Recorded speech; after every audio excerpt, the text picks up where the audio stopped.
नमस्कार दोस्तों, decode exam में आप सभी का स्वागत है। आज की क्लास में हम लोग डिस्कस करेंगे मॉक टेस्ट 32 जो कि आपके यूपीपीसीएस प्रीलिम्स और आरओ एआरओ दोनों परीक्षाओं के लिए बहुत ही महत्वपूर्ण है। तो चलिए आज की क्लास को स्टार्ट करते हैं मेरे साथ ऐश्वर्या सिंह के साथ। क्लास में किसी भी तरीके का डाउट होगा तो कमेंट बॉक्स में आप लोग मुझे बताएंगे। आप में से कई स्टूडेंट कुछ टॉपिक्स को लेकर रिक्वेस्ट कर रहे हैं उसको कवर करने की, तो उन टॉपिक्स को मैं प्रश्नों के माध्यम से कवर कर लूँगी, उसकी चिंता आप लोग नहीं करिएगा, ठीक है। और अगर बाई चांस मैं भूल जाती हूँ, 4-5 क्लास तक आपका वो टॉपिक मैं प्रश्नों के माध्यम से नहीं कवर करती हूँ, तो आप लोग मुझे 1-2 बार रिमाइंड करा दीजिएगा। लेकिन बिल्कुल परेशान मत होइएगा क्लास, ये जो पूरा कोर्स है ये आप ही लोगों के लिए है। तो अगर आप लोगों के लिए ये क्लासेस यूज़फुल रहेंगी तो मेरे से ज़्यादा खुश कोई नहीं होगा, ठीक है। तो चलो अब आज के सेशन को स्टार्ट करेंगे, लेकिन उसके पहले थोड़ी सी इन्फॉर्मेशन आप लोगों को मैं देना चाहूँगी यूपीपीसीएस फाउंडेशन कोर्स 2025 के लिए। इस कोर्स में हम लोग प्रीलिम्स और मेंस दोनों के सिलेबस को कवर कर रहे हैं। जब प्रीलिम्स की बात हो रही है क्लास, तो यहाँ पर आपके जीएस पेपर के साथ साथ CSAT paper plus current affair included रहेगा, और मेंस में जीएस पेपर्स आपके यहाँ पर कवर किए जाएंगे। यहाँ पर आपको किस तरीके से अपने आंसर्स को लिखना है मेंस में ये भी बताया जाएगा, प्लस हिंदी एसे पेपर और आपके करंट अफेयर के साथ पूरे कोर्स को अपडेट किया जाएगा। तो अगर इस कोर्स से रिलेटेड आपको कोई भी इंफॉर्मेशन चाहिए, कोई भी डाउट है, क्वेरी है आपकी, तो आप इस नंबर पर कांटेक्ट करके सारी इंफॉर्मेशन ले सकते हैं, ठीक है। चलिए अब हम लोग आगे बढ़ते हैं। दूसरे कोर्स के बारे में मैं थोड़ी सी इंफॉर्मेशन आप लोगों को दे दूं। ये जो कोर्स है ये यूपीपीसीएस मेंस 2024 के लिए है।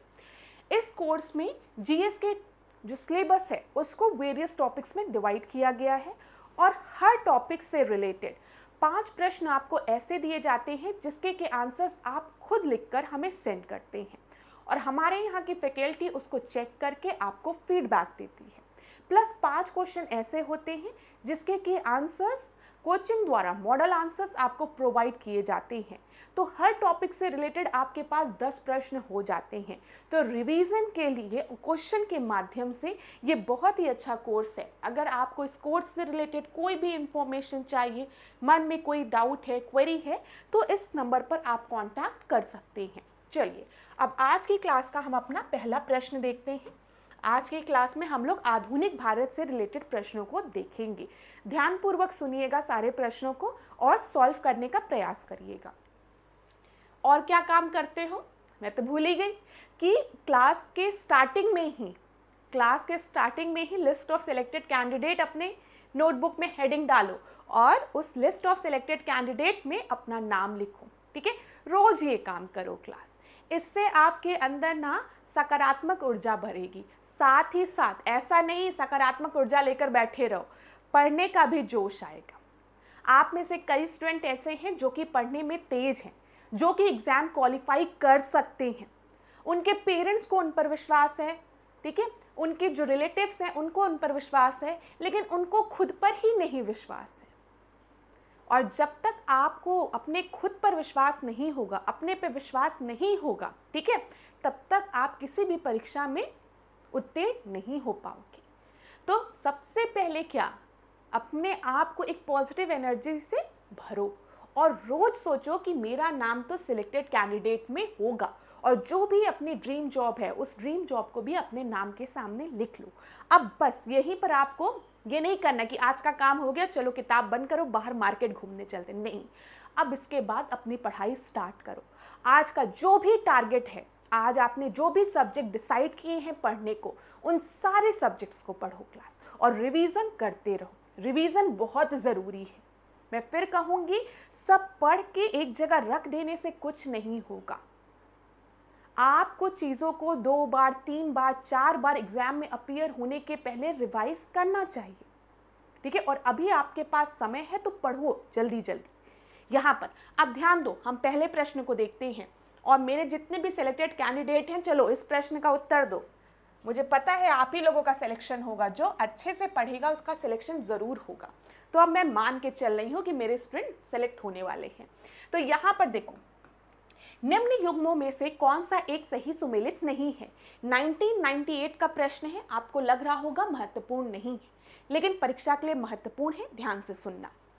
लॉर्ड कॉर्नवालिस की अगर हम बात करेंगे तो लॉर्ड कॉर्नवालिस जो है वो स्थायी बंदोबस्त से रिलेटेड है। यहाँ पर हम परमानेंट सेटलमेंट की बात कर रहे हैं, ठीक है। स्थायी बंदोबस्त मतलब हम परमानेंट सेटलमेंट की बात कर रहे हैं। दूसरा दिया गया है लॉर्ड वेलेस्ली, चतुराई पूर्ण निष्क्रियता से संबंधित है। मास्टरली इन एक्टिविटी की बात यहाँ पर की जा रही है। फिर लॉर्ड डेलहाउसी, सहायक संधि से सब्सिडरी अलायंस की बात जो की जाती है। और लॉर्ड कॉर्नवालिस भारतीय राष्ट्रीय कांग्रेस की स्थापना से रिलेटेड है। तो यहाँ पर बोला गया है कौन सा एक सही सुमेलित है, ठीक है, सही सुमेलित है, ध्यान दीजिएगा। अब भारतीय राष्ट्रीय कांग्रेस की स्थापना कब हुई है? 1885 में हुई है, आईएनसी का गठन। और उस समय वाइसरॉय कौन था? लॉर्ड डफरिन था, ठीक है। तो ये तो आपका गलत हो गया, कौन था? डफरिन था, याद रहेगा। चलो फिर दूसरा देखो, यहाँ पर सहायक संधि की बात की गई है और लॉर्ड डेलहाउसी का नाम दिया गया है। तो डेलहाउसी जो था वो किससे रिलेटेड था? डॉक्ट्राइन ऑफ लैब्स से रिलेटेड था। किससे रिलेटेड था? अगर आपको लिखना हो पॉलिसी तो आप याद रखिएगा डॉक्ट्राइन ऑफ लैब्स। सहायक संधि से रिलेटेड कौन था? वेलेस्ली था। कौन था? वेलेस्ली था, याद रखिएगा। यहां पर देखिए चतुराई पूर्ण निष्क्रियता की बात की गई है, मतलब मास्टरली इनएक्टिविटी की बात की गई है। ये पॉलिसी किसके द्वारा लाई गई थी? तो ये पॉलिसी जो थी वो लाई गई थी जॉन लॉरेंस द्वारा। किसके द्वारा? जॉन लॉरेंस द्वारा, याद रखिएगा, ठीक है। स्थायी बंदोबस्त जो है एक ही ऑप्शन बचा और यही आपके इस प्रश्न का सही उत्तर है। जब हम परमानेंट सेटलमेंट की बात करते हैं तो उससे रिलेटेड कौन है? लॉर्ड कॉर्नवालिस है। ए आपका सही उत्तर है। अब क्लास यहाँ पर आप लोग देख लीजिए, परमानेंट सेटलमेंट की बात करें तो अगर आप मेंस के टॉपिक्स को देखेंगे, मेंस के पेपर को पीसीएस में, तो वहाँ पर आपको लैंड रेवेन्यू सिस्टम एक टॉपिक मिलेगा। तो वहाँ पर आपको ये पढ़ना पड़ेगा। जब भी हम लैंड रेवेन्यू सिस्टम की बात करते हैं, मेनली हम जमींदारी सिस्टम की बात करते हैं, रैयतवाड़ी सिस्टम की बात करते हैं और मालवाड़ी सिस्टम की बात करते हैं। ध्यान से सुनिएगा जो बताने जा रही हूँ। जमींदारी सिस्टम लॉर्ड कॉर्नवालिस के समय में आया था। कब? 1793 में, याद रखिएगा। कहाँ कहाँ कौन कौन सा एरिया आपका कवर था? तो वेस्ट बंगाल, बिहार, उड़ीसा, आंध्र प्रदेश, ठीक है। फिर उसके बाद रैयतवाड़ी की हम बात करेंगे तो यहाँ पर थॉमस मुनरो का नाम आप लोग याद रखेंगे। किस ईयर में? 1820 में। कहाँ पर? मद्रास और बॉम्बे प्रोविंस में। फिर मालवाड़ी सिस्टम की जब हम बात करेंगे तो विलियम बेंटिक का नाम आप याद रखेंगे। कब? 1833 में। कहाँ पर? सेंट्रल प्रोविंस में और नॉर्थ वेस्ट प्रोविंस में, ठीक है, यहाँ पर नॉर्थ वेस्ट फ्रंटियर प्रोविंस में। तो ये इंपॉर्टेंट है, इसका स्क्रीनशॉट अगर आप लेना चाहें तो आप लोग ले लीजिए। अभी मैं इससे रिलेटेड कुछ थ्योरी भी आपको बताना चाहूँगी, क्योंकि क्लास यहाँ ये जो टॉपिक है वो मेंस में भी आपका इंक्लूडेड है, साथ ही साथ प्रीलिम्स में भी इंक्लूडेड है। तो परीक्षा के लिए भी महत्वपूर्ण है। यहाँ पर आप लोग याद रखेंगे कितने लैंड रेवेन्यू सिस्टम की हम बात करते हैं ब्रिटिश इंडिया में, ये किनके समय में आया था, किस ईयर में आया था और किस प्रोविंस में ये आपके लागू किया गया था। हिंदी वालों को भी दिक्कत नहीं होगी, यहाँ से मैं आपको बता देती हूँ, ध्यानपूर्वक मेरी बात सुनिएगा। जो बताने जा रही हूँ उसको ध्यानपूर्वक सुनिएगा। सबसे पहले जमींदारी व्यवस्था की हम बात करते हैं। जमींदारी व्यवस्था जिसको कि हम स्थायी बंदोबस्त के नाम से भी जानते हैं, परमानेंट सेटलमेंट के नाम से भी जानते हैं। किसके समय में आया था? लॉर्ड कॉर्नवालिस के समय में आया था। यहाँ पर अगर मैं जमींदारी सिस्टम का स्ट्रक्चर बनाऊं तो यहाँ पर याद रखिएगा, अगर ये ब्रिटिश गवर्नमेंट है, ठीक है, और यहाँ पर ये आपका पीजेंट है, मतलब किसान, मैं किसान की बात कर रही हूँ। तो ये जो मध्य में ये जो लेयर होती है ना, ये वाली जो मध्य वाली लेयर है, ये रिप्रेजेंट करती है जमींदारों को, जमींदारों को, ठीक है। तो मैं आपको क्या बताना चाह रही हूं इस फिगर के थ्रू, इस पिरामिड के थ्रू, कि पीजेंट और ब्रिटिश गवर्नमेंट क्या कर रही है, रेवेन्यू कलेक्शन कर रही है ना, कर को वसूल रही है, ठीक है। किससे वसूल रही है, पीजेंट से वसूल रही है। लेकिन पीजेंट और ब्रिटिश गवर्नमेंट के मध्य वाली जो लेयर है वो जमींदारों की है, ठीक है। तो अगर हम देखें तो यहां पर किसानों से रेवेन्यू कौन ले रहा है, कर कौन ले रहा है, जमींदार ले रहे हैं। और वो कर को कलेक्ट करने के बाद, टैक्सेस को कलेक्ट करने के बाद किसको दे रहे हैं, ब्रिटिश गवर्नमेंट को दे रहे हैं। तो ये ध्यान रखिएगा, जमींदारी व्यवस्था जो है, यहाँ पर जो भूस्वामी जमींदार है किसानों से लगान वसूलता है, ठीक है। जो जमींदार है वो किसान से लगान को वसूलता है और उसका एक बड़ा हिस्सा अंग्रेजों को दे देता है जमींदारी सिस्टम में, जिसको कि हम स्थायी बंदोबस्त के नाम से भी जानते हैं और लॉर्ड कॉर्नवालिस के समय में आया था। दूसरा देख लो रैयतवाड़ी व्यवस्था के बारे में। रैयतवाड़ी व्यवस्था में यही जो पिरामिड है ना क्लास, इसी पिरामिड को खाली मैं दो हिस्सों में बांट दूंगी। मतलब यहाँ पर आपके किसान हैं और किसान ही जो है वो उस जमीन के मालिक हैं, जो किसान हैं वो जमीन के मालिक है, याद रखिएगा। और इधर ब्रिटिश गवर्नमेंट है, मतलब सरकार है। तो याद रखिएगा, रैयतवाड़ी सिस्टम में जो ब्रिटिश सरकार है वो डायरेक्टली टैक्स को, ठीक है, वो डायरेक्टली टैक्स को, कर को किससे वसूल रही है, किसान से वसूल रही है। यहाँ पर जो मिडिल लेयर थी जमींदारों की वो नहीं होती थी। तो हमें पता होना चाहिए थॉमस मुनरो इससे रिलेटेड थे, अभी थोड़ी देर पहले मैंने आपको बताया भी है। तो रैयतवाड़ी व्यवस्था क्या है, किसान जमीन के मालिक थे और सीधे ब्रिटिश सरकार को कर दिया करते थे। फिर उसके बाद देखिए महलवाड़ी व्यवस्था है। महलवाड़ी व्यवस्था मतलब क्या है, महल मतलब यहाँ पर है हम गांव की बात कर रहे हैं, हम कई गांव की एक साथ बात कर रहे हैं, ग्रुप ऑफ विलेजेस की बात कर रहे हैं। तो गांव सामूहिक रूप से गांव के मुखिया या समिति के माध्यम से भू राजस्व का भुगतान करते थे। महलवाड़ी मतलब कुछ गांव जो थे, जो विलेजेस थे, वो अपने रेवेन्यू को कलेक्ट करते थे, किसके माध्यम से, उस गांव का जो मुखिया होता था उसके माध्यम से। और पूरे गांव का रेवेन्यू कलेक्ट होने के बाद, पूरे महल का रेवेन्यू कलेक्ट होने के बाद, टैक्स मतलब मैं कर की बात कर रही हूँ, कर कलेक्ट होने के बाद उससे ब्रिटिश गवर्नमेंट को दिया जाता था। क्लियर हो गया। आज के बाद अगर कोई पूछेगा बताओ जमींदारी व्यवस्था, रैयतवाड़ी व्यवस्था या फिर आपसे महलवाड़ी व्यवस्था के बारे में, तो बता लोगे आराम से, मैं मान के चल रही हूँ मेरे स्टूडेंट बता लेंगे। बस याद रखिएगा जमींदारी सिस्टम में ब्रिटिश सरकार और जो आपके किसान हुआ करते थे उनके मध्य में जमींदार हुआ करते थे। मूवीज में आपने देखा होगा ना। और कर कौन वसूलते थे, जमींदार वसूलते थे किसानों से, और फिर उसी कर का एक बड़ा हिस्सा ले जाकर वो ब्रिटिश गवर्नमेंट को दे देते थे, ठीक है। रैयतवाड़ी सिस्टम में जो ब्रिटिश गवर्नमेंट है, जो ब्रिटिश सरकार है, वो डायरेक्टली कर वसूल रही है, किससे, किसानों से, ठीक है, जो उस जमीन के मालिक हैं। क्लियर। महलवाड़ी सिस्टम की बात करते हैं तो यहाँ पर महल मतलब हम गांव की बात कर रहे हैं। तो गांव का जो मुखिया होता था वो टैक्स को कलेक्ट करता था, वो कर को कलेक्ट करता था एक साथ और फिर उसको ले जाकर ब्रिटिश गवर्नमेंट को देता था। अब मैंने आपको सारी चीजें बता दी है। यहाँ पर अगर आपको स्क्रीनशॉट लेना है तो आप स्क्रीनशॉट भी ले सकते हैं आराम से। चलो, इतनी चीजें क्लियर हो गई, ये मैंने आपको बता दिया, याद रखिएगा। अब अगले प्रश्न को हम देखते हैं। निम्नलिखित में से किसका सुमेल नहीं है, ठीक है, कौन सही सुमेलित नहीं है ये बोला गया है। लॉर्ड कॉर्नवालिस की हम बात करेंगे तो अभी हमने देखा स्थायी बंदोबस्त, याद रखिएगा परमानेंट सेटलमेंट या जमींदारी व्यवस्था की हम बात करें। लॉर्ड वेलेस्ली जो है वो सहायक संधि से रिलेटेड है। अभी मैंने आपको बताया जब भी सब्सिडरी एलियंस की हम बात करेंगे तो लॉर्ड वेलेस्ली इससे रिलेटेड है। लॉर्ड डेलहाउसी की अगर हम बात करेंगे, व्यपगत का सिद्धांत, जिसको कि हम डॉक्ट्राइन ऑफ लैप्स भी कहते हैं, ये भी सही है। लॉर्ड कैनन के साथ आपको दिया गया उच्चतम निष्क्रियता, तो मैंने अभी थोड़ी देर पहले आपको बताया है कि उच्चतम निष्क्रियता, जिसको कि हम मास्टरली इनएक्टिविटी कहते हैं, वो किससे रिलेटेड है? वो जॉन लॉरेंस से रिलेटेड है। तो कौन सा गलत हो गया? डी गलत हो गया।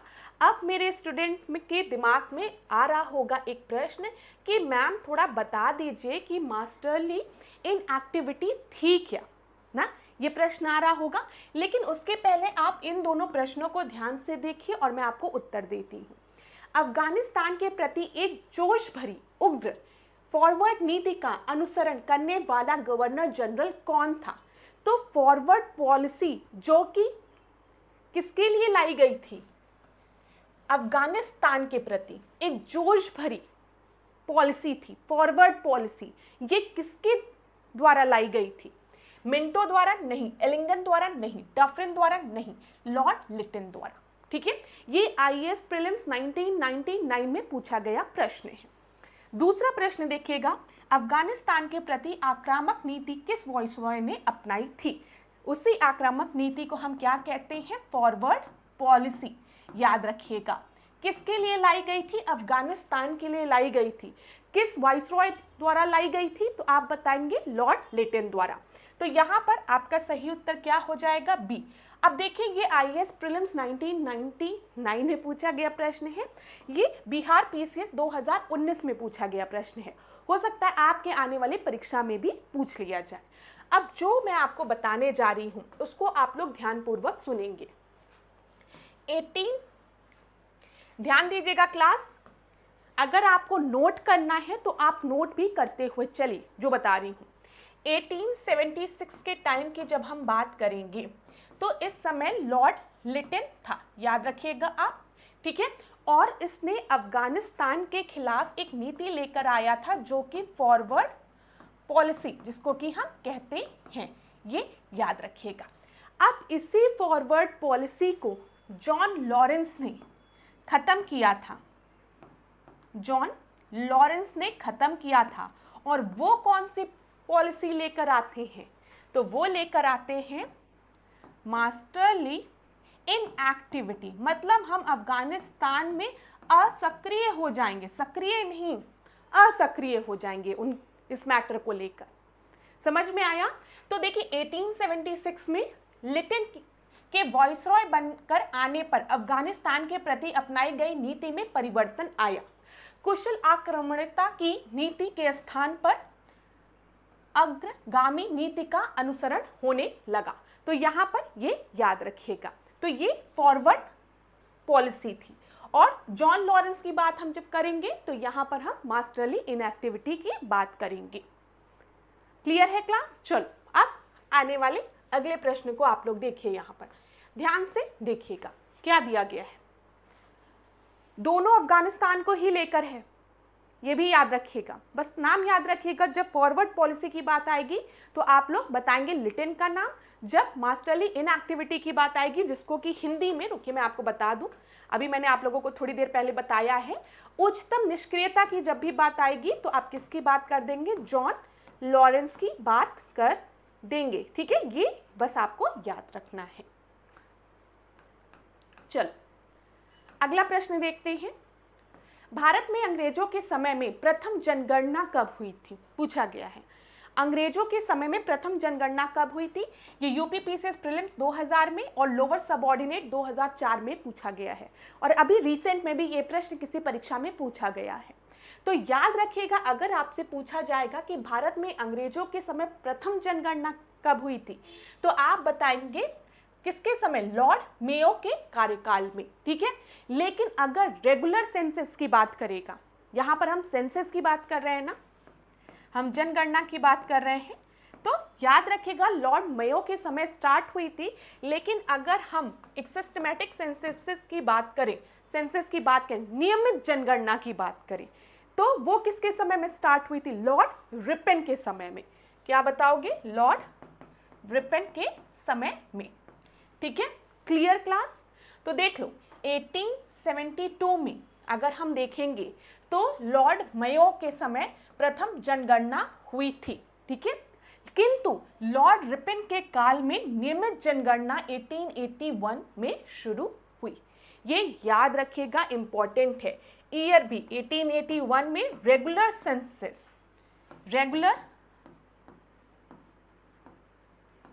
सेंसस, जनगणना शुरू हो गई। और 1872 की जब हम बात करते हैं तो पहली बार जनगणना लॉर्ड मेयो के समय में ब्रिटिश इंडिया में हुई थी 1872 में। चलो, यहां से भी आपकी परीक्षा में प्रश्न बनता है। अगला प्रश्न देखो, यहां पर क्या दिया गया है क्लास, ध्यान से देखना। 2004 का प्रश्न है और यूपी आरओ एआरओ मीन्स 2013 का प्रश्न है। किस वॉइसरॉय की हत्या अंडमान निकोबार द्वीप समूह में एक दंडित अपराधी द्वारा की गई थी जब वे भ्रमण पर थे? तो किसकी हत्या की गई थी? यहां पर याद रखिएगा लॉर्ड मेयो की हत्या की गई थी। तो लॉर्ड मेयो से रिलेटेड जितने भी इंपॉर्टेंट पॉइंट्स मैं आपको बता रही हूं, जैसे पहला इंपॉर्टेंट पॉइंट आपको पता चल गया कि पहला जो सेंसस, जो जनगणना हुई थी वो लॉर्ड मेयो के समय में हुई थी 1872 में। दूसरा इंपॉर्टेंट पॉइंट आप याद रखिएगा, जब Lord Mayo Andaman Nicobar jail का भ्रमण कर रहा था तो उस समय इनको मार दिया गया था। ठीक है, ये याद रखिएगा, हत्या कर दी गई थी इनकी। अगला प्रश्न हम देखें, ये देखिए, ये आपका जो प्रश्न है ये बिहार में पूछा गया प्रश्न है। ध्यान से देखिएगा, 69th बीपीएससी 2023 में पूछा गया प्रश्न है। लॉर्ड मेयो 1870 के संकल्प के बारे में निम्नलिखित में से कौन से कथन सही हैं बोला गया है। आप थोड़ा समय ले लीजिए इसके लिए, मैं आपको थोड़ा टाइम देती हूं, आराम से पढ़िएगा, क्लास महत्वपूर्ण है। बताइए, केंद्रीय और प्रांतीय वित्त को विभाजित करने वाला यह पहला कदम था। प्रांतीय सरकारों को कुछ सेवाएं प्रशासित करने का अधिकार दिया गया। इसने मौजूदा असमानता को सुधारने का प्रयास किया। इसने प्रांतों की वास्तविक आवश्यकताओं पर ध्यान केंद्रित किया। तो यहां पर आपका सही उत्तर क्या है?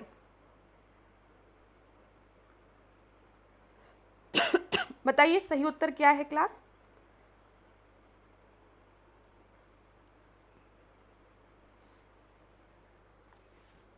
तो यहां पर जो आपका सही उत्तर है वो आपका डी आंसर सही है। ठीक है, जितने भी पॉइंट आपको यहां पर दिए गए हैं ये सारे पॉइंट बिल्कुल सही हैं, याद रखिएगा। ठीक है, केंद्रीय और प्रांतीय वित्त को विभाजित करने वाला यह पहला कदम था। ठीक है, फिर उसके बाद मतलब यहां पर हम वित्त की बात कर रहे हैं तो इंग्लिश में बता दूं, हम फाइनेंस की बात कर रहे हैं कि सेंटर और प्रोविंस की बात यहां पर की गई है। ठीक है, फिर प्रांतीय सरकार, प्रोविंशियल गवर्नमेंट की बात की गई है, को कुछ सेवाएं प्रशासित करने का अधिकार दिया गया। इसने मौजूदा असमानता को सुधारने का प्रयास किया। इसने प्रांतों की वास्तविक आवश्यकताओं पर ध्यान केंद्रित किया। ये सारे ही पॉइंट आपके बिल्कुल सही हैं और डी आपका सही उत्तर हो जाएगा। अब ये बिहार पीसीएस में पूछा गया प्रश्न था। अगला प्रश्न हम देखते हैं, क्या दिया गया है? लॉर्ड लिटन निम्नलिखित में से किससे संबंधित नहीं है? तो किससे संबंधित नहीं है? देखिए, स्ट्रेची कमीशन दिया गया है, वेनाकुलर प्रेस एक्ट दिया गया है, सशस्त्र अधिनियम दिया गया है और इल्बर्ट बिल की बात की गई है। तो यहाँ पर ये प्रश्न आपका बिहार पीसीएस में 2023 में पूछा गया है। तो याद रखिएगा क्लास एक पॉइंट यहाँ पर कि जब भी हम लॉर्ड लिटन की बात करेंगे तो लॉर्ड लिटन के समय ही स्ट्रेची कमीशन आई थी। ठीक है, उसी के समय ही वेनाकुलर प्रेस एक्ट आया था। ठीक है, और यहाँ पर सशस्त्र अधिनियम भी इसी के समय में आया था। लेकिन जब हम इल्बर्ट बिल की बात करते हैं तो इल्बर्ट बिल जो है वो लॉर्ड रिपन के समय में आया था, ये याद रखिएगा। ये किसके समय में आया है? लॉर्ड रिपन के समय में। ये इंपॉर्टेंट है, याद रहेगा क्लास। वेनाकुलर प्रेस एक्ट को रिपेल किसने किया था, हटाया किसने था, परीक्षा में पूछा जाता है। लाया तो लॉर्ड लिटन था वेनाकुलर प्रेस एक्ट को, लेकिन इसको हटाया था लॉर्ड रिपन ने, ये भी याद रखिएगा। वेनाकुलर मतलब क्या? जो आम बोलचाल में जो भाषा का हम लोग प्रयोग करते हैं उसकी बात की गई है। ठीक है, कोई भी न्यूज़पेपर है अगर वो पब्लिश हो रहा है, जैसे बंगाली लैंग्वेज में पब्लिश हो रहा है, तो उसको पहले क्या, देखिए जो न्यूज़पेपर था ना, आज भी देखिए, आज भी अगर आप देखिए तो मीडिया जो है अगर वो सच घटनाओं को और सच पे आधारित होकर अपनी चीज़ों को बताए, जो न्यूज़ है उसको एज इट इज पेश करे। मीडिया का काम क्या है? न्यूज़ को बताना, ना कि न्यूज़ का आकलन करना अपने आधार पर। समझिएगा, जो न्यूज़ है उसको एज इट इज़ बताना कि ये न्यूज़ है, उसके बाद हम और आप क्या करेंगे, अपने अनुसार उस न्यूज़ को डिस्कस करेंगे। लेकिन अब न्यूज़ चैनल क्या करे, वो अपनी विचारधारा बनाकर उसके अनुसार न्यूज़ को पेश कर रहे हैं। तो जब हम ब्रिटिश इंडिया में जाते हैं, ब्रिटिश इंडिया की जब हम बात करते हैं, उस समय की बात करते हैं, तो उस समय भी ये जो न्यूज़पेपर हुआ करते थे, इन्होंने बहुत महत्वपूर्ण रोल प्ले किया। क्यों? लोगों को जागरूक करने के लिए, स्प्रेड करने के लिए न्यूज़ को। समझ में आ रहा है? तो उस समय जो न्यूज़ हुआ करती थी वो देशभक्ति से रिलेटेड न्यूज़ हुआ करती थी। जो लोग सोए हुए थे उनको जगाने का प्रयास किया जाता था। जैसे हम लोग बाल गंगाधर तिलक की बात करते हैं तो मराठा केसरी की बात करते हैं। मराठा केसरी को पढ़कर कितने लोग जागरूक हुए और कितने कितने बड़े आंदोलन हुए, अगर आप देखेंगे बॉम्बे प्रोविंस में। समझ में आ रहा है? इसी तरीके से जब हम बंगाल की बात करते हैं तो यहाँ पर आपको पता है राजा राम मोहन रॉय, सब लोग लिखते थे ना, क्या लिखते थे, जो प्रॉब्लम चल रही थी समाज में।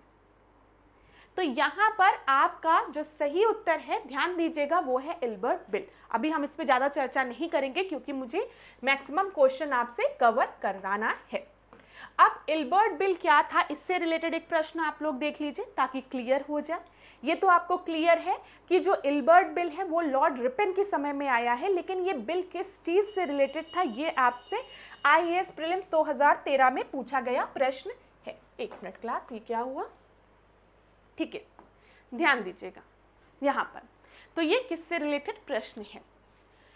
भारतीय द्वारा हथियार लेकर चलने पर कुछ प्रतिबंधों का लागू किया जाना, भारतीय भाषाओं में प्रकाशित होने वाले समाचार पत्रों और पत्रिकाओं पर प्रतिबंध लागू किया जाना, यूरोप के लोगों के मामले की सुनवाई करने के लिए भारतीय न्यायाधीशों पर लगाई गई अयोग्यता को हटाना और फिर अयोग्यताओं को हटाया जाना, और आयातित सूती कपड़े पर लगाए गए शुल्क का हटाया जाना। तो ये ध्यान दीजिएगा, जो आपका इल्बर्ट बिल था उसमें क्या बोला गया था कि जो यूरोपियन, देखिए पहले जो यूरोपियन केसेस हुआ करते थे, अगर यूरोपियन कोई है और वो गुनहगार है, ठीक है, और उसका कोई केस है, तो उस केस का जज जो होगा वो इंडियन नहीं होगा। ये पूरा आपका लॉ था, मतलब एक इंडियन जज कभी भी यूरोपियन केस को नहीं सुनेगा। यूरोपियन केस मतलब अगर जो आपका अपराधी है वो एक यूरोपियन है। इसके पीछे भी कारण था। देखिए, यूरोपियंस को पता था, ब्रिटिश गवर्नमेंट को पता था कि वो भारत को एक्सप्लॉइट कर रही है, बर्बाद कर रही है, भारतीयों का शोषण कर रही है। तो खुद सोचो, उनको पता है कि वो भारतीयों का शोषण कर रही हैं, भारतीयों से इतने टैक्स ले रही हैं, बेचारे किसानों से जिनके पास खुद खाने के लिए नहीं है, वो टैक्स दे रहे हैं। और अगर ये इस सब केसेस का डिसीजन किसी भारतीय के हाथ में आ गया, कोई चाय का बागवान, मतलब चाय की बागवानी करवाने वाला कोई मालिक जो यूरोपियन है, वो आपका उसका अगर कोई केस इंडियन जज सुनने बैठ गया, तो ऑफकोर्स सी बात है जो जजमेंट है वो किसके फेवर में होगा, जो किसान होंगे। अब नील खेती की बात अगर तुम लोग कर लो, अगर नील खेती वाले, चलो चाय की बागवानी छोड़ दो, नील खेती की बात करते। नील खेती पता है ना आप लोगों को, बिहार में चंपारण में महात्मा गांधी गए, राजकुमार शुक्ल ने महात्मा गांधी को बुलाया, वो बिहार गए, वहां पर जो चंपारण के जो किसान से उनसे जबरदस्ती नील की खेती कराई जा रही थी। लेकिन मार्केट में जब डाई आ गई, सिंथेटिक डाई आ गई, तो नील के फूलों की डिमांड कम होने लगी, जिससे प्रॉफिट कम होने लगा। ये जो आपके जो यूरोपियंस, जो ब्रिटिशर्स थे, जो नील की खेती करा रहे थे उनको, तो वो क्या करने लगे, वो ये प्रॉफिट किसानों से हड़पने लगे। और किसानों से वो क्या कहते थे, अगर नील की खेती बंद करनी है तब भी आपको हमें टैक्स देना पड़ेगा। अरे भाई, बेचारा किसान अपने खेत में आपके कहने पर आपसे एग्रीमेंट करके नील की खेती करवा रहा है।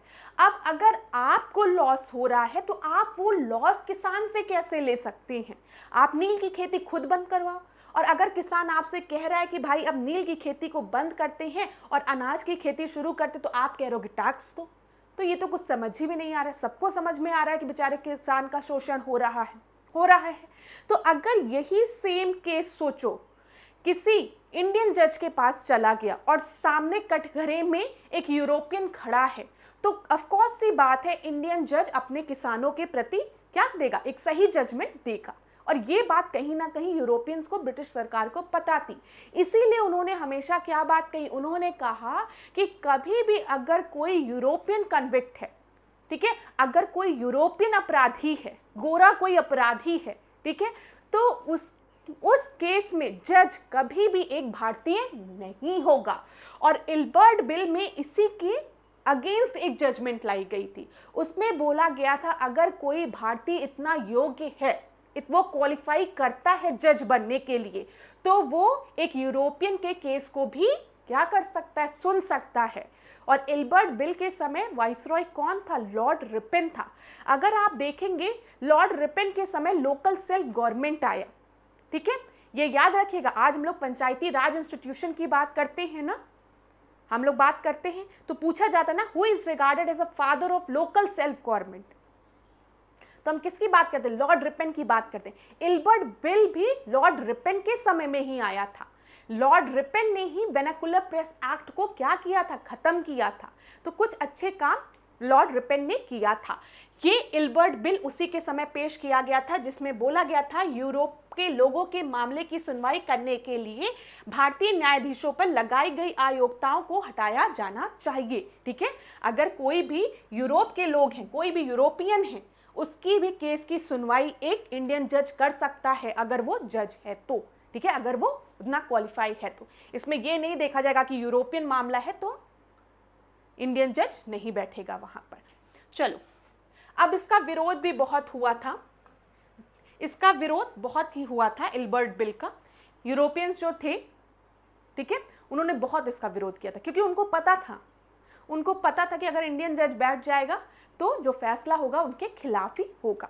चलो क्लास, आशा करती हूँ आपको समझ में आया होगा। कभी कभी मैं बोलते बोलते मुझे लगता है पता नहीं मेरे स्टूडेंट्स को समझ में आया कि मैं बस बोल गई।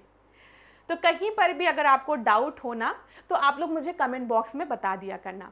कभी कभी ऐसा आप लोग के साथ भी होता होगा कि आप किसी चीज़ को एक्सप्लेन करते हो, आप पूरे सरलता के साथ उसको एक्सप्लेन करने का प्रयास करते हो, लेकिन आप जानना भी चाहते हो कि जो चीज़ आपने अपने स्टूडेंट्स को समझाई वो उनको समझ में भी आया कि बस आपने बोल दिया और बच्चे सुन लिए और भूल गए। नहीं, तो समझ में आया होगा आशा करती हूँ। कमेंट बॉक्स में बता देना अगर डिफिकल्टी हुई होगी तो।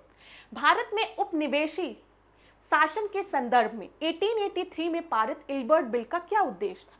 देखिए, ये यूपीएससी में फिर उन्होंने यही प्रश्न पूछा है। स्टेट में कई बार ये प्रश्न पूछा गया है, जो इल्बर्ट बिल है वो किसके समय में आया है, तो लोग बता देते हैं लॉर्ड रिपेन के समय में। ईयर पूछ लिया जाएगा 1883 आप बता दोगे, लेकिन अब इल्बर्ट बिल में क्या था ये हमें जानना ज़रूरी है, क्योंकि अब आपके जो एग्ज़ाम का जो पैटर्न है, पेपर का जो पैटर्न है वो भी बदल रहा है। ठीक है, तो थोड़ा बहुत जानकारी होनी चाहिए आपको। तो चलो, अब आपको इसका उत्तर पता होगा, मुझे पता है। देख लें, यहाँ पर जहाँ तक अदालतों की दांडिक अधिकारिकता का संबंध था, भारतीय तथा यूरोपियन लोगों को बराबरी पर रोकना, देशी प्रेस की स्वतंत्रता से रिलेटेड नहीं है, प्रशासनिक सेवा परीक्षा भारत में करवाना नहीं, आर्म्स एक्ट में संशोधन करने की बात नहीं, ये पहला ऑप्शन जो है वो आपका सही है। समझ में आ गया ना क्लास? चलो, बस ये याद रखिएगा आप लोग कि अगर कोई भी यूरोपियन गुनहगार था और वो कटघरे में खड़ा है तो एक भारतीय जज कभी भी उसके केस को नहीं सुनता था, उसको ये अधिकार नहीं दिया गया था। लेकिन इल्बर्ट बिल में उसको इसी अधिकार को देने की बात कही गई थी। अगर कोई भारतीय इतना योग्य है, वो जज है, तो चाहे कटघरे में यूरोपियन खड़ा हो चाहे भारतीय खड़ा हो, वो उस केस को सुन सकता है, जिसका कि विरोध लोगों ने बहुत किया भी था। चलो, लोगों ने मतलब इंडियंस ने नहीं, यूरोपियंस ने इसका विरोध किया था, ये याद रखिएगा। किसकी पदावधि में महिलाओं तथा बच्चों की कार्यविधि के घंटों को सीमित करने तथा स्थानीय शासन को आवश्यक नियम बनाने के लिए प्राधिकृत करने के लिए प्रथम फैक्ट्री एक्ट अधिनियम का अभिग्रहण किया गया? तो फर्स्ट फैक्ट्री एक्ट किसके समय में आया था, ये प्रश्न आपके परीक्षा में पूछा गया है। ये आईएएस प्रीलिम्स 2007 का प्रश्न है और याद रखिएगा फर्स्ट फैक्ट्री एक्ट जो है वो लॉर्ड रिपेन के समय में आया है। ठीक है, ये इंपॉर्टेंट है। फैक्ट्री एक्ट से भी रिलेटेड प्रश्न पूछा जा सकता है।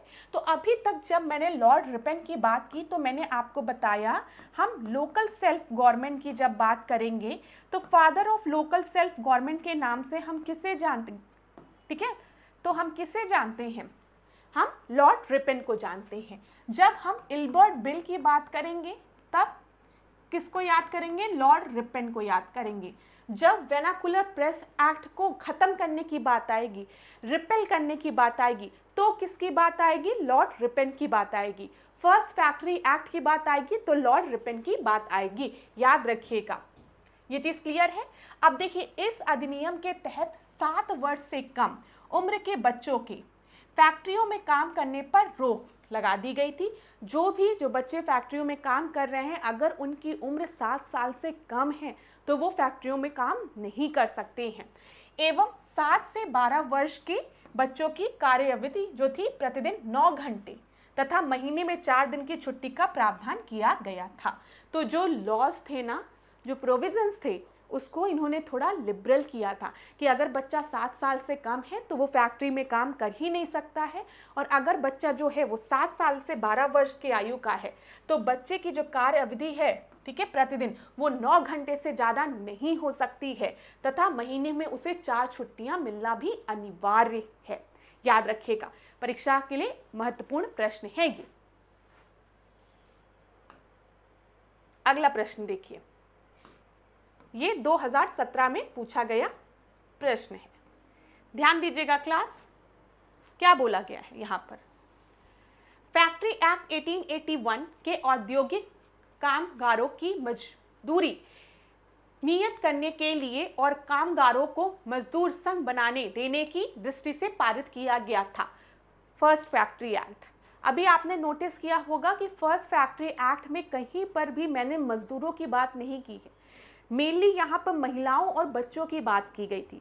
बच्चों में भी मैंने आपको बता दिया कि अगर 7 साल से कम का बच्चा है तो वो फैक्ट्री में काम ही नहीं कर सकता है। अगर 7 से 12 वर्ष का आयु का बच्चा है तो वो खाली 9 ही घंटे काम करेगा, उससे ज़्यादा नहीं, और महीने में उसे 4 छुट्टी मिलना अनिवार्य है। लेकिन कहीं पर भी मैंने आपको बोला कि यहाँ पर मजदूर संघ बनाने की बात की गई है, नहीं की गई है। तो फैक्ट्री एक्ट में ये बात कहीं पर भी नहीं की गई थी। ये जो पहला ऑप्शन है ये बिल्कुल ही गलत है, याद रखिएगा। दूसरा देखिए, बोला गया है एनएम लोखंडे ब्रिटिश भारत में मजदूर आंदोलन संगठित करने में अग्रगामी थे। तो हाँ, ये बिल्कुल सही है। जब मजदूर संघ आंदोलन की बात करते हैं तो एनएम लोखंडे को याद किया जाता है। तो यहाँ पर आपका सही उत्तर क्या हो जाएगा, बी आपका सही उत्तर हो जाएगा। देखो क्लास, अगर कहीं भी आपको ऐसा लगता है कि आपको समय की ज़रूरत है, थोड़ा मैम टाइम दे दीजिए प्रश्नों को पढ़ने के लिए, तो आप टाइम ले लिया करिए। आप ही में से कुछ स्टूडेंट ऐसे भी होते हैं जो कहते हैं कि मैम देखो, मैं किसी से, आप सब जो मुझे फीडबैक देते हैं मैं सबके फीडबैक को एक्सेप्ट करती हूँ, ठीक है, क्योंकि मैं ये क्लास आप ही लोगों के लिए लेकर आ रही हूँ, और अगर आपके लिए ये क्लास यूज़फुल नहीं रहेगी तो कोई मतलब नहीं है।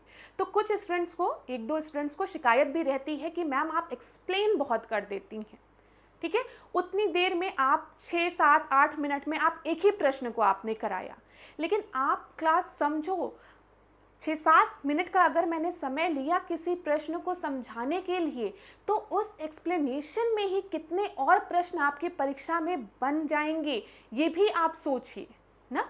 जैसे अगर मैंने आपको बताया मास्टरली इनएक्टिविटी के बारे में, मैंने आपको बताया कि जॉन लॉरेंस के समय में आया था, तो हम वहीं पर उस चीज़ को छोड़ सकते थे, लेकिन नहीं, हम उसके आगे भी हमने चीज़ों को डिस्कस किया। हमने फॉरवर्ड पॉलिसी के बारे में भी डिस्कस किया, ताकि परीक्षा में अगर फॉरवर्ड पॉलिसी पूछ ले, अच्छा ये दोनों पॉलिसी किसके लिए आई थी, अफगानिस्तान के लिए आई थी। एक जगह बोला गया था कि ब्रिटिश जो आर्मी है, जो ब्रिटिश के मतलब ब्रिटिश का इंटरफेरेंस रहेगा, ठीक है, फॉरवर्ड पॉलिसी में अफगानिस्तान के उसमें, और एक में कहा गया था हम पूरे तरीके से निष्क्रिय रहेंगे, ठीक है, इनएक्टिव रहेंगे। तो अब आपको पता है, तभी तो आप एग्जाम में उसको टिक लगा पाओगे। तो थोड़ा सा एक्सप्लेनेशन में टाइम लग जाता है, लेकिन अगर कभी भी आपको लगे कि मैम ये एक्सप्लेनेशन मुझे आती है, आप आगे डिस्कस करिए, तो आप मुझे क्या फॉरवर्ड कर दिया करिए, ठीक है। आप भी अपने यूट्यूब में जो मैम बोल रहे हैं उसको फॉरवर्ड कर दिया करिए। चलो अब आगे देखते हैं। यहाँ पर आपका बी प्रश्न था क्लास, ध्यान दीजिएगा। यूपीएससी जो है, यूपीपीसीएस जो है वो यूपीएससी के फॉर्मेट में अब अपने प्रश्नों को फ्रेम कर रही है, तो हमें जानकारी होनी चाहिए हर टॉपिक से रिलेटेड। अब इस प्रश्न को देखो, दादा भाई नौरोजी के विषय में निम्नलिखित में से कौन सा एक कथन असत्य है। ठीक है, वह पहले भारतीय थे जो एल्फिंस्टन कॉलेज मुंबई में गणित एवं भौतिकी के प्रोफेसर नियुक्त हुए। अब ये 2014 का प्रश्न है, तो आपको पता होना चाहिए जो दादा भाई नौरोजी थे वो गणित और भौतिकी, ठीक है, दोनों के प्रोफेसर थे। कहाँ पर बोला गया है? एल्फिंस्टन कॉलेज मुंबई में, ध्यान दीजिएगा। और ये पहले भारतीय थे, ये आपसे परीक्षा में फिर प्रश्न पूछा जा सकता है, तो ये बिल्कुल सही है। यहाँ पे असत्य बताना है। 1892 की जब हम बात करते हैं, उन्हें ब्रिटिश पार्लियामेंट का एक सदस्य निर्वाचित किया गया था, ये भी बिल्कुल सही है। 1892 में याद रखिएगा दादा भाई नौरोजी को ब्रिटिश पार्लियामेंट का एक सदस्य निर्वाचित किया गया था, ईयर भी इंपॉर्टेंट है। ठीक है, फिर देखो उन्होंने एक गुजराती पत्रिका राष्ट्रगोप्तार का आरंभ किया था, तो याद रखिएगा राष्ट्रगोप्तार एक गुजराती पत्रिका थी। अब अगर परीक्षा में आपको दे दिया कि राष्ट्रगोप्तार जो थी वो उर्दू पत्रिका थी, तो उसको टिक मत लगा के आएगा, या उन्होंने एक गुजराती पत्रिका राष्ट्रगोप्तार का आरंभ किया था। उन्होंने 4 बार भारतीय राष्ट्रीय कांग्रेस की अध्यक्षता की थी, ये मैंने आपको पहले भी बताया नहीं। उन्होंने केवल 3 बार भारतीय राष्ट्रीय कांग्रेस की अध्यक्षता की थी, तो यहाँ पर आपका सही उत्तर क्या हो जाएगा? डी आपका सही उत्तर हो जाएगा। क्लास ध्यान रखिएगा, जब भी हम दादा भाई नौरोजी की बात करते हैं तो आपको पता है इंडियन नेशनल कांग्रेस का जो सेकंड सेशन था, 1886 का जो सेशन था, उसको किसने प्रिसाइड किया था? दादा भाई नौरोजी ने प्रिसाइड किया था, आईएनसी के सेकंड सेशन को। उसके बाद इन्होंने 1893 में प्रिसाइड किया, और फिर 1906 में, मैंने बताया था ना 1905 और 1906 का सेशन बहुत ही इंपॉर्टेंट है। 1905 का क्यों इंपॉर्टेंट है? क्योंकि इस समय बंगाल का विभाजन होता है ना, विभाजन की बात की जाती है। और 1905 का जो इंडियन नेशनल कांग्रेस का जो सेशन होता है उसको कौन प्रिसाइड करता है? गोपाल कृष्ण गोखले। गोपाल कृष्ण गोखले को महात्मा गांधी का पॉलिटिकल गुरु भी कहा जाता है। गोपाल कृष्ण गोखले वो व्यक्ति थे, जब महात्मा गांधी साउथ अफ्रीका से वापस भारत लौटे तो उन्होंने महात्मा गांधी से कहा पहले भारत को जानो, भारत का भ्रमण करो।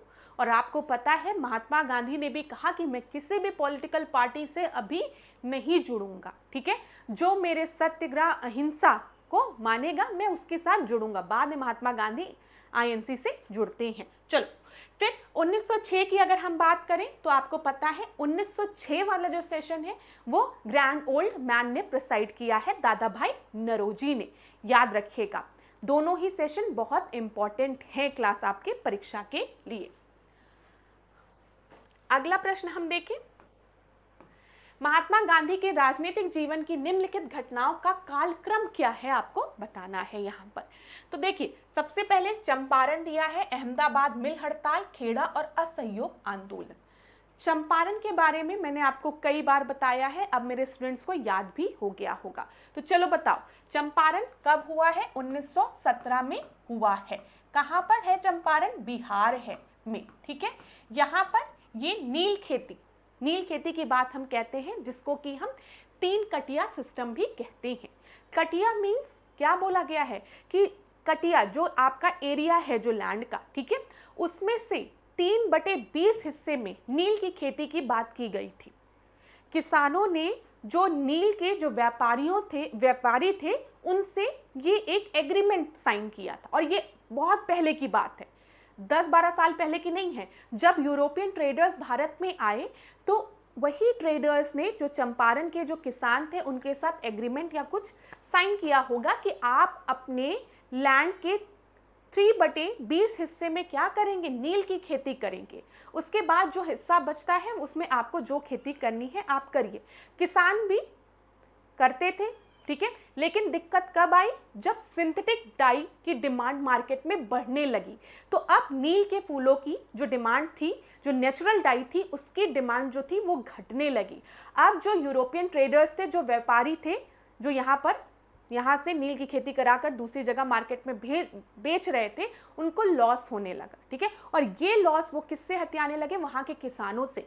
उन्होंने किसानों से कहा अभी तक तो आप नील की खेती कर रहे थे, ठीक है, लेकिन अब अगर आपको नील की खेती नहीं भी करनी है तो उसके लिए भी आपको टैक्स देना पड़ेगा। और बेचारे किसान, उनके पास खुद ही खाने को कुछ नहीं था, तो वो टैक्स कहाँ से देते ना। इसी समस्या को लेकर राजकुमार शुक्ल 1916 में लखनऊ सेशन में महात्मा गांधी से मिलते हैं और चंपारण के किसानों की बात रखते हैं कि महात्मा गांधी जी, अब आप आइए, यहाँ पर चंपारण आइए और वहाँ के किसानों की मदद करिए। और उन्हीं के बुलाने पर महात्मा गांधी चंपारण जाते हैं, राजकुमार शुक्ल के बुलाने पर।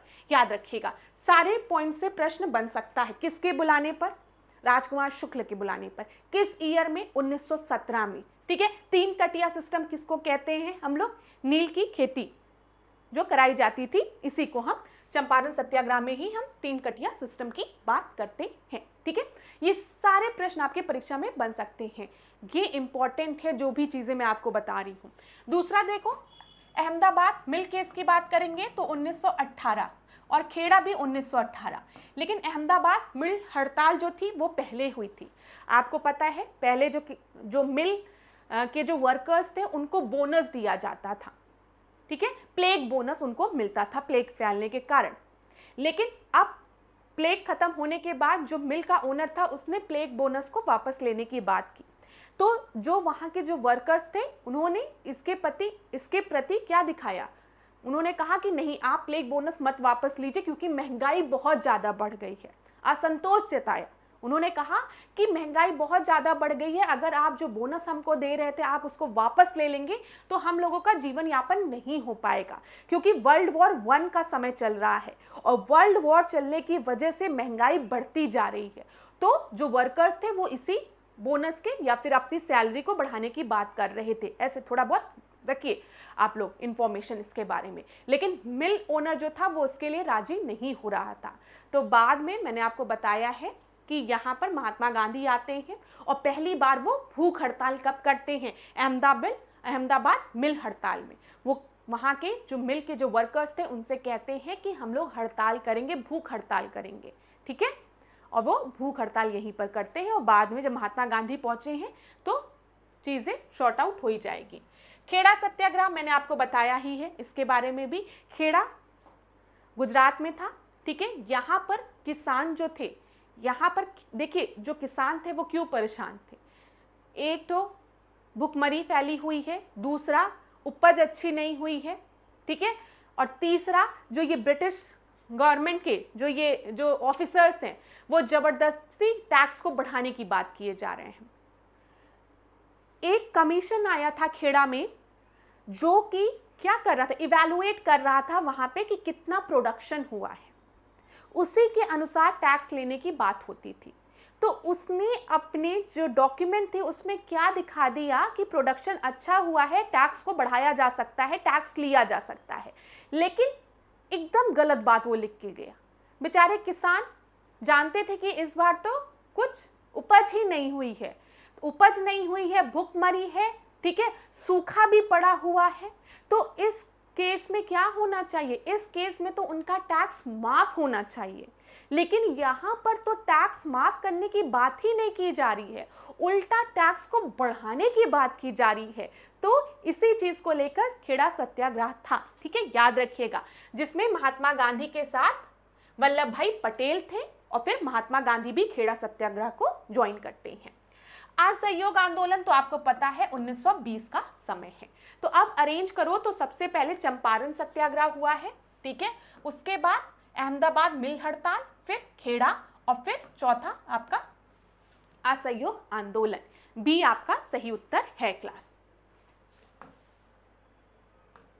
अगला प्रश्न देखें यहाँ पर हम लोग, ये बिहार पीसीएस में 2023 में पूछा गया प्रश्न है।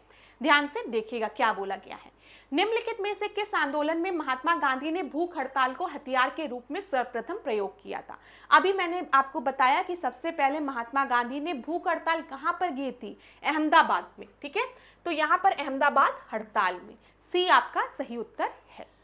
चलो, जब वहां के जो मिल ओनर थे वो महात्मा गांधी की बात नहीं मान रहे थे, जो वर्कर्स थे उनकी बात नहीं मान रहे थे, तो महात्मा गांधी ने कहा अब भूख हड़ताल करते हैं। ठीक है, तो वहां पर उन्होंने भूख हड़ताल की थी। ये प्रश्न का उत्तर मैंने आपको बता दिया है, फिर से इसको नहीं करेंगे। अगला देखते हैं, ध्यान दीजिएगा। भारतीय इतिहास के संदर्भ में वाइकोम सत्याग्रह के संबंध में निम्नलिखित कथनों में से कौन सा आपका सही है बोला गया है? यह अस्पृश्यता और जातिगत भेदभाव के विरुद्ध एक सत्याग्रह था। महात्मा गांधी ने इस सत्याग्रह में भाग लिया था। यहाँ पर ध्यान दीजिएगा, जब वाइकोम सत्याग्रह की बात हो रही है, ये यूपीपीसीएस प्रीलिम्स 2021 में पूछा गया प्रश्न है, और यहाँ पर दोनों ही आपके जो पॉइंट्स दिए गए हैं वो बिल्कुल सही हैं।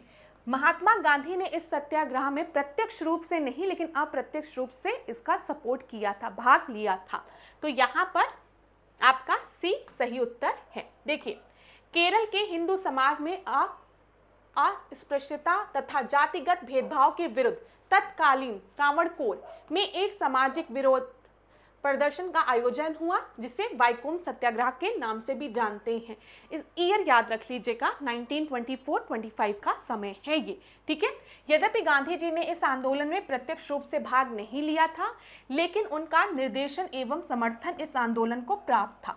ठीक है, ये याद रखिएगा। अच्छा, अगर परीक्षा में कभी दे दिया गया कि महात्मा गांधी ने वाइकोम सत्याग्रह में प्रत्यक्ष रूप से भाग लिया था, वो वहां पर गए थे, उनका इन्वॉल्वमेंट था, तो वो प्रश्न, वो स्टेटमेंट आपका गलत हो जाएगा। समझ में आ रहा है? इन्होंने अप्रत्यक्ष रूप से भाग लिया था, मतलब उन्होंने समर्थन किया था, ये समझिएगा। चलो, अगला प्रश्न हम देखते हैं। नगरों में असहयोग आंदोलन के संबंध में निम्नलिखित में से कौन सा कथन सही नहीं है? ठीक है क्लास, ये 2022 में पूछा गया प्रश्न है बीपीएससी में। तो ध्यान दीजिए, आंदोलन में केवल उच्च जाति और अमीरों ने भाग लिया था। मद्रास की जस्टिस पार्टी द्वारा भी काउंसिल के चुनाव का बहिष्कार किया गया था। हजारों छात्रों ने सरकारी नियंत्रण वाले स्कूल को छोड़ दिया और प्रधानाध्यापकों और शिक्षकों ने इस्तीफा दे दिया और वकीलों ने अपनी प्रैक्टिस छोड़ दी थी। कुछ चीजें बताती हूं मैं आपको। NCM असहयोग आंदोलन, non cooperation movement. CDM civil disobedience movement, सविनय अवज्ञा आंदोलन। असहयोग आंदोलन में क्या बात कही गई थी? जो स्टूडेंट अपने मन से सरकारी स्कूलों को छोड़ना चाहते हैं, जो अध्यापक सरकारी स्कूलों में पढ़ा रहे हैं और वो अपने मन से सरकारी स्कूलों को छोड़ना चाहते हैं और असहयोग आंदोलन में हिस्सा लेना चाहते हैं, वो ले सकते हैं। जो जज हैं वो अपनी प्रैक्टिस छोड़ना चाहते हैं, वो छोड़ सकते हैं। असहयोग मतलब अब हम ब्रिटिश सरकार को सहयोग नहीं देना चाहते हैं। समझ में आ रहा है? असहयोग मतलब अब हम ब्रिटिश सरकार को किसी भी तरीके का सहयोग नहीं देना चाहते हैं। हम जिस पद पर हैं सरकारी ऑफिस में, हम उस पद से रिजाइन कर रहे हैं, अब हम आपका सहयोग नहीं देंगे। अगर मैं एक जज हूं, सरकारी जज हूं, तो मैं अपने पोजीशन से रिजाइन करता हूं, इस्तीफा देता हूं। अगर मैं सरकारी विद्यालय में पढ़ा रहा हूं, उस समय सरकारी विद्यालय मतलब क्या होता था? ब्रिटिश गवर्नमेंट थी ना, तो मैं सरकारी स्कूलों में नहीं पढ़ना चाहता हूं, अध्यापक हूं, मैं अपने पद से इस्तीफा दे रहा हूं, तो असहयोग हम दिखा रहे हैं। जब हम सिविल डिसोबीडियंस मूवमेंट की बात करते हैं, सविनय अवज्ञा आंदोलन, अब मैं अवज्ञा करूंगा, जो लॉज हैं और जो गलत लॉज हैं उनको मैं तोड़ूंगा। समझिए, यहां पर तो हमने कहा कि हम सहयोग नहीं करेंगे असहयोग आंदोलन में, मैं किसी भी तरीके का सहयोग नहीं करने जा रहा हूं। लेकिन सिविल डिसोबीडियंस मूवमेंट में, सविनय अवज्ञा आंदोलन में हमने क्या कहा कि अब हम अवज्ञा करेंगे, हम डिसओबे करेंगे किसी लॉ को। और इसकी शुरुआत किससे हुई थी? नमक कर को तोड़ के। जब महात्मा गांधी दांडी पहुंचकर नमक बनाते हैं तो उन्होंने क्या किया? जो सॉल्ट लॉ था उसको ब्रेक किया। हमने सविनय अवज्ञा आंदोलन में क्या कहा कि अब अगर किसी भी तरीके का लॉ ऐसा है जो कि हम भारतीयों का शोषण कर रहा है, जो गलत है, अब हम उसकी अवज्ञा करेंगे, उस लॉ को तोड़ेंगे। ठीक है। इसके बाद क्विट इंडिया मूवमेंट, अब भारत छोड़ ही दो तुम लोग, डू और डाई का नारा आ गया। तो देखिए ये जो तीनों मूवमेंट हैं, ठीक है, अगर आप देखेंगे, पहले तो हमने असहयोग की बात की, भाई हम आपका सहयोग ही नहीं करेंगे। अब सिविल डिसोबीडियंस मूवमेंट, हमने कहा अगर कोई लॉ है जो कि गलत है, हम उसकी अवज्ञा करेंगे, हम उसको ब्रेक करेंगे, हम उसको नहीं मानेंगे। क्विट इंडिया मूवमेंट में तो हो गया डू और डाई, अब भगाओ यार, बहुत हो गया। समझ में आ रहा है? तो ये पूरा एक फेज है जो कि आपको समझ में आना चाहिए। चलो अब यहां पर देख लो, इस प्रश्न में सही उत्तर क्या होगा। अब मैंने इतने देर तक आपको भाषण दिया तो उसमें कई स्टूडेंट ऐसे भी हो रहे होंगे जो सोचेंगे मैम स्लाइड से हट के थोड़ा सा एक्सप्लेन करिए ताकि क्वेश्चन भी पढ़ लें। तो चलो अब स्लाइड से हट गई हूं, वीडियो को पॉज कर लो और उत्तर देना। देखो दिया गया है, नगरों में असहयोग आंदोलन की बात कर दी गई है। अब भाई नगर दे दिया गया है। आधे बच्चे तो एग्जामिनेशन हॉल में परेशान हो जाएंगे कि हमने असहयोग आंदोलन इतने अच्छे से पढ़ा लेकिन नगर और शहर की तो बात ही नहीं की थी उसमें ना। अब नगर दे दिया गया तो क्या कुछ गलत हो गया? नहीं, जो असहयोग आंदोलन की धारणा थी वही रहेगी। तो यहां पर ध्यान दीजिएगा, आंदोलन में केवल उच्च जाति और अमीरों ने भाग लिया, नहीं, ये गलत है। ठीक है, ऐसा कुछ नहीं है कि खाली उच्च जाति के लोग और अमीरों ने भाग लिया। किसी भी एक स्पेसिफिक सेक्टर या समुदाय से रिलेटेड ये नहीं था। तो क्यों भाई उच्च जाति और खाली जो आपके अमीर हैं वही पार्टिसिपेट करेंगे? ठीक है, तो ये बिल्कुल गलत है। मद्रास की जस्टिस पार्टी द्वारा भी काउंसिल के चुनावों का बहिष्कार किया गया। मैंने आपको बताया है ना, यहाँ पे हम बाइकॉट करने की बात करें, बहिष्कार करने की बात कर रहे हैं। लेकिन याद रखिएगा, जो मद्रास की जस्टिस पार्टी थी ना, उसने काउंसिल का बहिष्कार नहीं किया था। ठीक है, ये आपका गलत है। ठीक है, उसने काउंसिल के चुनाव में पार्टिसिपेट किया था, बहिष्कार नहीं किया था। ये टर्म गलत है। तो दोनों बिल्कुल गलत है। तो 1 और 2 तो आपका बिल्कुल गलत है। तीसरा देखें, हजारों छात्रों ने, ये तो मैंने आपको बता दी, सरकारी नियंत्रण, जो सरकारी विद्यालय थे उसको छोड़ दिया, प्रधान अध्यापकों और शिक्षकों ने भी इस्तीफा दे दिया, वकीलों ने अपनी प्रैक्टिस छोड़ दी। ये सही है न, क्या बोला कि कौन से कथन सही नहीं है? तो 1 और 2 आपका सही नहीं है।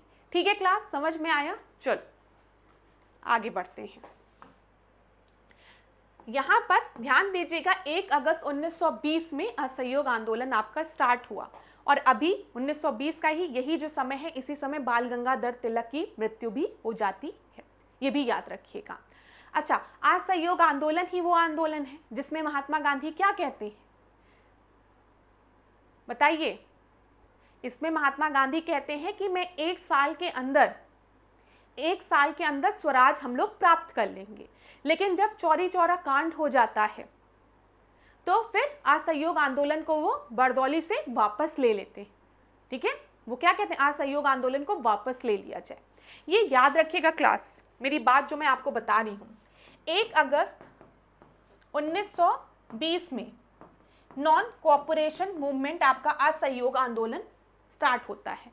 इसे हम असहयोग आंदोलन प्लस खिलाफत आंदोलन के साथ, एक बार हमें हिंदू और मुस्लिम में यूनिटी दिखती है, कई जगह इसको असहयोग खिलाफत आंदोलन के नाम से भी जानते हैं।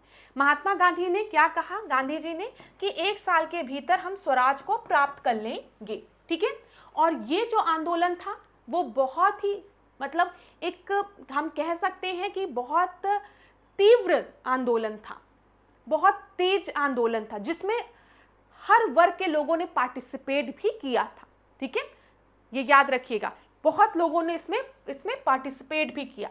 देखिए, अभी तक महात्मा गांधी का जो इन्वॉल्वमेंट था वो चंपारण सत्याग्रह में था। तो चंपारण सत्याग्रह था तो वहां पे चंपारण के जो लोग थे वही इन्वॉल्व थे।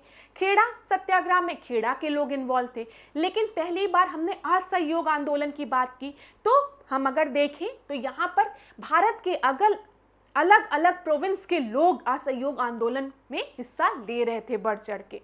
तो पहली बार भारत में एक ऐसा आंदोलन था जिसमें कि पूरे भारत देश के लोग सम्मिलित हो रहे थे। तो एक बड़ा आंदोलन था उस समय के लिए असहयोग आंदोलन, ये याद रखिएगा। और महात्मा गांधी ने भी कह दिया था 1 साल के भीतर हम स्वराज की प्राप्ति कर लेंगे।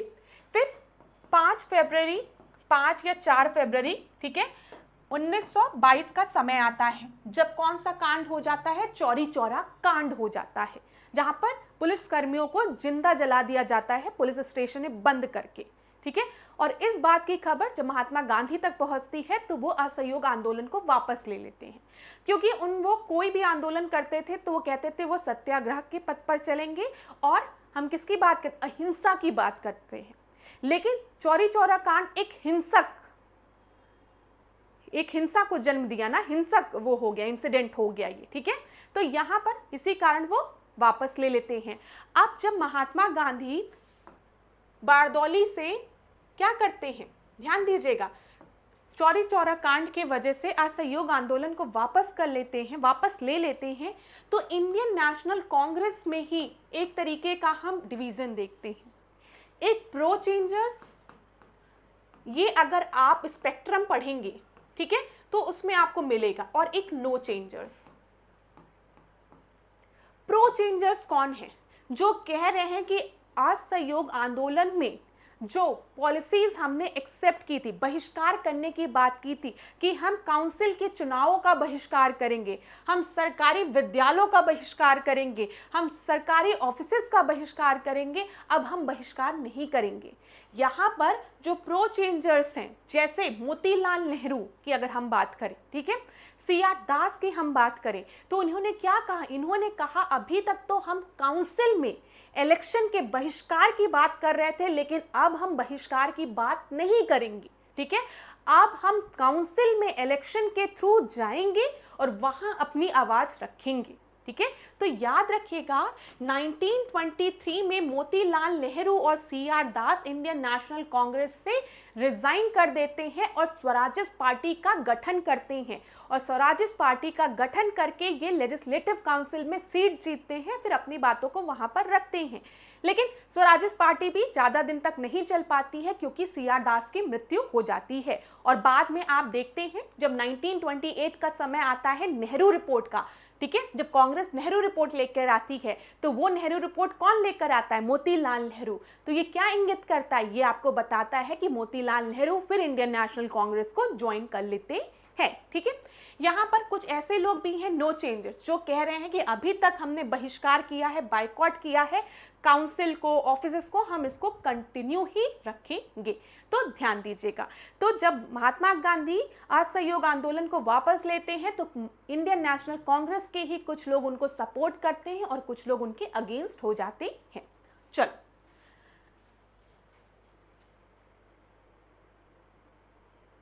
यहां पर मैंने आपको बता दिया। अगला प्रश्न आप देखिए, भारतीय स्वतंत्रता संग्राम के बारे में निम्नलिखित में से कौन सा कथन सही नहीं है। ध्यान दीजिएगा, आप लोग ध्यानपूर्वक इसको देखिए, तब तक मैं एक गिलास पानी पी के आती हूँ, ठीक है। आप लोग आराम से देखिए क्लासेस को। यहां पर क्या दिया गया है कि वर्ष 1921 में महात्मा गांधी को गिरफ्तार कर लिया गया था। दूसरा देखिए आप, चौरी चौरा कांड के कारण गांधी जी ने असहयोग आंदोलन से हाथ खींच लिया था, ठीक है। आगे देखिए, गांधी जी ने अपना पहला प्रमुख सार्वजनिक भाषण बनारस हिंदू विश्वविद्यालय में दिया था, उपयुक्त में से अधिक या उपयुक्त में से कोई नहीं। तो देखिए क्लास, यहां पर बोला गया है कि कौन सा स्टेटमेंट आपका सही नहीं है। अभी थोड़ी देर पहले मैंने जो आपको सीक्वेंस बताया है, उस सीक्वेंस को अगर आप लोग याद रखेंगे तो आपको याद रहेगा।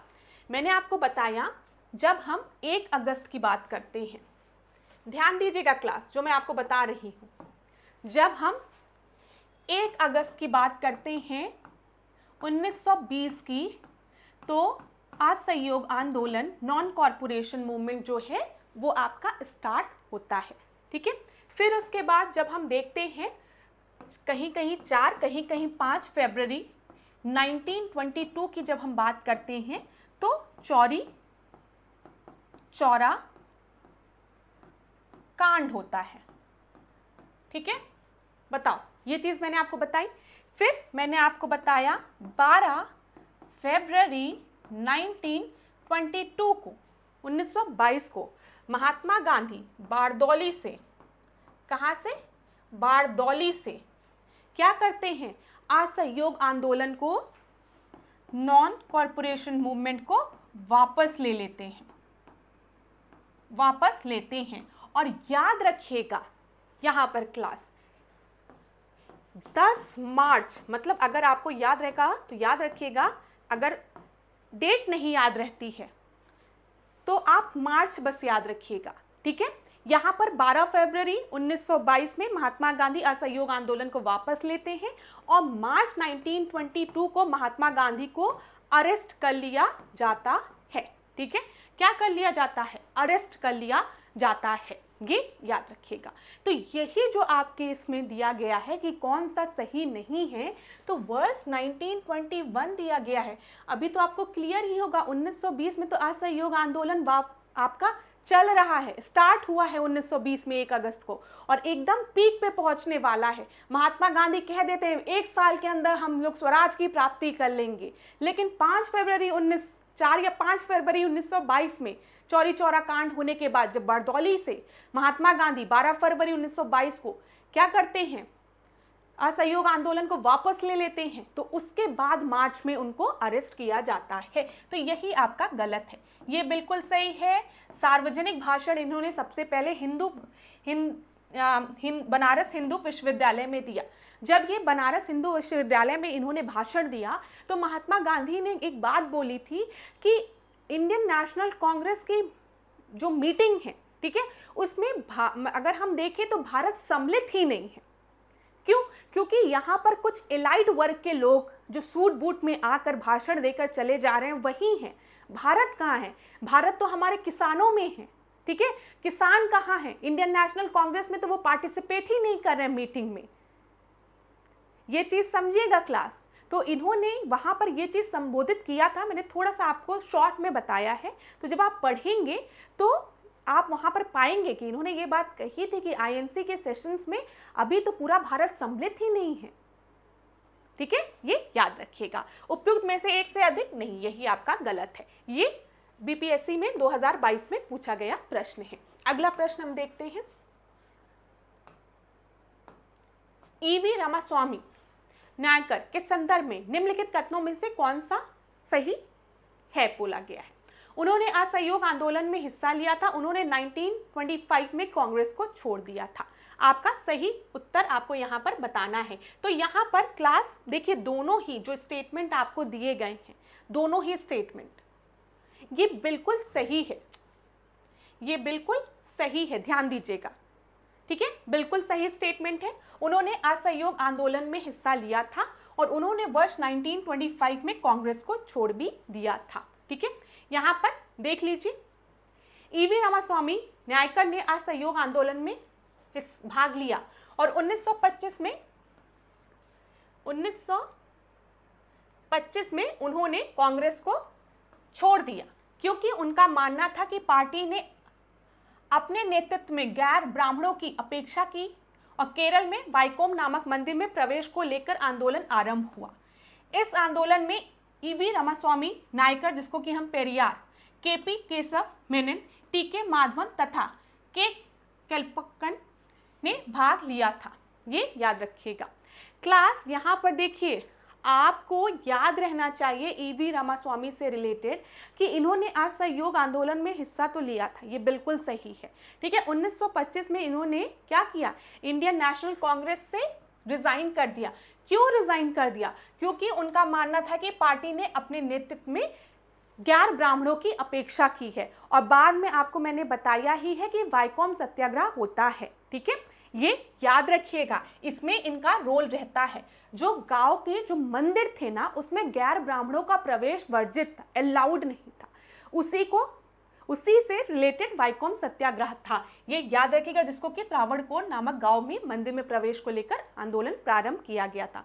कौन कौन मेन लीडर्स थे वाइकोम सत्याग्रह में, ये भी आपको याद रखना है। क्यों याद रखना है क्लास, मैं इस चीज पर क्यों एम्फेसिस दे रही हूँ, क्योंकि परीक्षा में वाइकोम सत्याग्रह से रिलेटेड प्रश्न पहले भी पूछे गए हैं। हो सकता है इस बार लीडर ही पूछ ले आपसे कि ईवी रामास्वामी, जिनको कि हम नायकर पेरियार के नाम से जानते हैं, केशव मेनन का नाम पूछ ले, माधवन का नाम पूछ ले, तो याद रखिएगा। चलो अगला प्रश्न हम देखते हैं। मोतीलाल नेहरू स्वराज दल के नेता थे, निम्न में से कौन दल में नहीं थे? अच्छा, अब स्वराज दल के बारे में आपको बता दिया, ठीक है, बता दिया ना। 1923 में स्वराज पार्टी का गठन हुआ, CR दास, मोतीलाल नेहरू। अब देखो इसमें पूछा गया कौन नहीं थे, तो ध्यान दीजिएगा, श्रीनिवास अयंकर थे, विठल स्वामी थे, चितरंजन दास थे, श्री राजा गोपालचारी नहीं थे। ठीक है, इनमें से कौन एक स्वराज पार्टी से संबंधित नहीं थे? CR दास थे, ठीक है, NC केलकर थे, मोतीलाल नेहरू थे, लेकिन राजेंद्र प्रसाद नहीं थे। अब अगर आपको पता होता प्रो चेंजर्स और नो चेंजर्स वाली बात, तो प्रो चेंजर्स में आपके CR दास, NC केलकर, मोतीलाल नेहरू ये सब थे, और नो चेंजर्स में राजेंद्र प्रसाद थे, याद रखिएगा। ठीक है, ये इस पार्टी में नहीं इंक्लूडेड थे, तो यहां पर आपका सही उत्तर D हो जाएगा। अच्छा, दोनों का उत्तर डी ही है, देख लीजिए क्लास, यहां पर भी मैंने डी गोला लगा दिया, यहां पर भी, ठीक है। श्री राजा गोपालचारी आपको पता है इसमें नहीं थे। श्री राजा गोपालचारी स्वराज दल के नेता नहीं थे, इन्हीं के नेतृत्व में परिवर्तन विरोधियों ने 1922 में कांग्रेस के गया अधिवेशन में परिवर्तन समर्थकों को पराजित किया था, जिसके बाद CR दास तथा मोतीलाल नेहरू ने मिलकर 1923 में स्वराज पार्टी की स्थापना की थी। जो चीज मैंने आपको अभी थोड़ी देर पहले बताई है, प्रो चेंजर्स और नो चेंजर्स, वही परिवर्तन क्या दिया गया है यहाँ पे, परिवर्तन विरोधी मीन्स नो चेंजर्स। तो नो चेंजर्स में नाम याद रखिएगा, श्री राजा गोपालचारी जो थे वो नो चेंजर्स में थे। वो अभी भी काउंसिल को बाइकआउट करने की बात कर रहे थे, इलेक्शन में पार्टिसिपेट नहीं करने की बात कर रहे थे। प्रो चेंजर्स में मोतीलाल नेहरू, CR दास, NC केलकर, आयंगर ये सब थे, ठीक है, जो कि अब काउंसिल को बाइकआउट ना करके काउंसिल इलेक्शन में पार्टिसिपेट करके काउंसिल में आना चाहते थे। ठीक है, ये रिकमेंडेशन जो थी, इसके लिए गया सेशन में प्रो चेंजर्स और नो चेंजर्स ने अपने व्यूज को रखे थे, जिसमें जो प्रो चेंजर्स थे वो हार जाते हैं, और इसी कारण से जो मोतीलाल नेहरू, CR दास इंडियन नेशनल कांग्रेस से रिजाइन करके 1923 में स्वराज पार्टी का गठन करते हैं। हो गया क्लास, समझ में आ गया? चलो यहाँ पर देखिए, श्रीनिवास अयंकर तथा NC केलकर स्वराज दल के अन्य प्रमुख नेता थे। याद रखिएगा जो नाम मैं आपको बता रही हूँ, ठीक है, श्रीनिवास अयंकर, ठीक है, मद्रास प्रांत स्वराज पार्टी के संस्थापक थे ये, ठीक है, मद्रास प्रांत में स्वराज पार्टी के संस्थापक कौन थे? श्रीनिवास अयंकर। फिर NC केलकर भी स्वराज पार्टी से रिलेटेड थे। 1925 में विठल भाई पटेल का सेंट्रल लेजिस्लेटिव असेंबली का अध्यक्ष चुना जाना स्वराज पार्टियों की एक उपलब्धि थी। परीक्षा में पूछा जाता है ना कि सेंट्रल लेजिस्लेटिव असेंबली में किसको चुना गया था? विठल भाई पटेल को, इंपॉर्टेंट है, याद रखिएगा। और ये एक बहुत बड़ी उपलब्धि किसकी थी? स्वराज पार्टी की। अगर वो इलेक्शन में नहीं बैठते, ठीक है, तो विठल भाई पटेल सेंट्रल लेजिस्लेटिव असेंबली में नहीं चुने जाते। तो सारी चीजें समझ में आ रही है क्लास? देखिए, मैं पूरा प्रयास कर रही हूँ कि आधुनिक भारत के जो पूरी हिस्ट्री है, जो सीक्वेंस है, वो आपको समझा दूं मैं प्रश्नों के माध्यम से, ठीक है। तो अगर आपको समझ में आ रहा है, मेरी जो मेहनत है, जो मैं बताने का प्रयास कर रही हूँ, वो मेरे स्टूडेंट तक पहुँच रही है, तो एक बार कमेंट बॉक्स में मुझे बता ज़रूर देना, ठीक है, क्योंकि आपके कमेंट्स मैं पढ़ती हूँ तो मुझे अच्छा लगता है, मैं सच बता रही हूँ। जब मैं अपने स्टूडेंट्स के कमेंट्स पढ़ती हूँ कि मैम मुझे समझ में आ रहा है, इकोनॉमिक्स समझ में आ रही है या हिस्ट्री समझ में आ रही है, तो मुझे तो बहुत ही अच्छा लगता है, तब और मेहनत करने का मन करता है। ये एकदम सच बात है। मैं ये बिल्कुल नहीं कहूँगी कि आप पढ़ो चाहे ना पढ़ो, मुझे कोई मतलब नहीं है, मेरा काम है, नहीं। मैं अपना काम कर रही हूँ और पूरी कोशिश करती हूँ कि पूरी ईमानदारी के साथ करूँ। जैसे कि मैं आप लोगों को सजेस्ट करती हूँ कि अगर आप इस एग्ज़ाम में अपीयर हो रहे हो तो अपने प्रति ईमानदार रहो, कि पूरी ईमानदारी से इस एग्ज़ाम में अपीयर होंगे, ठीक है। तो आपको रिजल्ट मिलेगा, आपको अच्छा लगेगा। सिलेक्शन के बाद जब इंटरव्यू में भी पूरा final list of selected candidate में जब मेरे स्टूडेंट सेलेक्ट हो जाएंगे तो कहेंगे अरे ऐश्वर्या मैम से पढ़े थे, तो सोचो मैं कितनी खुश हो जाऊंगी। बस और क्या जीवन में चाहिए, ठीक है। चलो यही चाहिए, और भी चीज़ें चाहिए, ऐसी बात नहीं है। चलो अब यहाँ पर देखो, निम्नलिखित घटनाओं का सही कालक्रम चुनिए। पढ़िएगा अच्छे से, क्लास आराम से पढ़िए, कहीं पर भी दिक्कत होगी तो आप मुझे कमेंट बॉक्स में बताइएगा, ठीक है। अगर वो टॉपिक इंपॉर्टेंट होगा तो मैं उसको ज़रूर कवर करूँगी, और अगर आपको लेक्चर समझ में भी आता है तो वो भी आप लोग मुझे कमेंट बॉक्स में बता दिया करिए। कहीं दिक्कत होती है तो वो भी बता दिया करिए। निम्नलिखित घटनाओं का सही कालक्रम: लखनऊ समझौता, जलियांवाला हत्याकांड, स्वराज दल की स्थापना, बाल गंगाधर तिलक की मृत्यु, ठीक है। अब देखो, लखनऊ समझौता कब हुआ है? 1916 में हुआ है। लखनऊ पैक्ट किसके किसके बीच में हुआ था? मुस्लिम लीग और इंडियन नेशनल कांग्रेस के मध्य, ठीक है, क्लियर। अंबिका चरण मजुमदार ने प्रिसाइड किया था। अगर कभी पूछ ले 1916 लखनऊ पैक्ट को किसने प्रिसाइड किया था तो आप एसी मजुमदार का नाम बताएंगे। स्वराज दल की स्थापना मैंने आपको बता दिया, अब आपको याद रहेगा। 1920 में असहयोग आंदोलन स्टार्ट हुआ था, ठीक है, 1 अगस्त 1920 में। उसके बाद 4-5 फरवरी में क्या हुआ? 1922 में चौरी चौरा कांड हुआ। 12 फरवरी को महात्मा गांधी ने बारदौली से असहयोग आंदोलन को वापस ले लिया, ठीक है। इंडियन नेशनल कांग्रेस में महात्मा गांधी के इस डिसीजन से बहुत से लीडर खुश भी थे, मतलब खुश नहीं, मतलब बहुत नाराज भी थे, और कुछ लोग महात्मा गांधी के इस डिसीजन को एक्सेप्ट भी कर रहे थे। जो नाराज थे उनको हम क्या कहते हैं? Pro changers. वो कहते हैं कि अब हम काउंसिल को बायकॉट नहीं करेंगे, उसमें हिस्सा लेंगे। तो फिर गया सेशन के बाद मोतीलाल नेहरू, CR दास, और अगर हम देखें केलकर और अयंगर, ये लोग रिजाइन करते हैं और किसका गठन करते हैं? स्वराजिस्ट पार्टी का गठन करते हैं। कब? 1923 में, ठीक है। बाल गंगाधर तिलक की मृत्यु मैंने आपको बताया, जब असहयोग आंदोलन आपका शुरू होता है अगस्त 1920 में, उसी दिन बाल गंगाधर तिलक की मृत्यु हो जाती है। जलियांवाला बाग हत्याकांड 1919 अप्रैल में ना। तो अब इसको अरेंज कर लो आप लोग। तो सबसे पहले 1916 एक हो जाएगा, फिर उसके बाद देखो क्लास, एक यहाँ भी दिया, एक यहाँ पे भी दिया, फिर जलियांवाला बाग कांड, फिर उसके बाद बाल गंगाधर तिलक की मृत्यु, और 2 यहाँ पर C आपका सही उत्तर है। बस ऐसे याद रखना, जब असहयोग आंदोलन प्रारंभ होता है उसी समय बाल गंगाधर तिलक की मृत्यु हो जाती है, ठीक है, ये याद रखिएगा। यहाँ पर आपका C जो है वो सही उत्तर है, क्लियर। चलो आगे बढ़े। अगला प्रश्न देखिए, स्वतंत्रता पूर्व भारत में निम्नलिखित में से किसने केंद्रीय विधानसभा में स्वराज दल का समर्थन किया था? यहाँ पर स्वराज दल का समर्थन किसने किया था? केंद्रीय विधानसभा में पूछा गया है। यूपीपीसीएस प्रीलिम्स 2017 का प्रश्न है। अब ध्यान दो, डॉक्टर राजेंद्र प्रसाद नहीं करेंगे, मैंने आपको बता दिया है, पहले भी प्रश्न में पूछा गया है। डॉक्टर राजेंद्र प्रसाद, श्री राजा गोपालाचारी, ये सब नो चेंजर्स वाले हैं, तो वो नहीं करेंगे।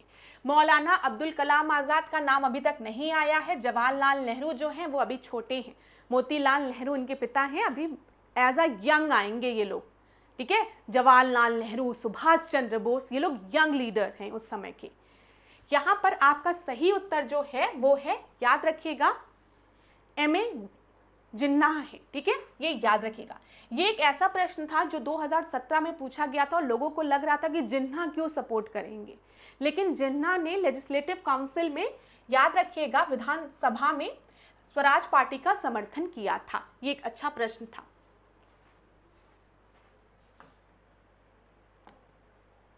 अगला प्रश्न हम देखें क्लास, ये भी आपको पता होना चाहिए, जब मुस्लिम लीग का फॉर्मेशन हुआ था उस समय जो जिन्ना थे वो मुस्लिम लीग से नहीं जुड़े थे। जिन्ना बाद में मुस्लिम लीग से जुड़ते हैं।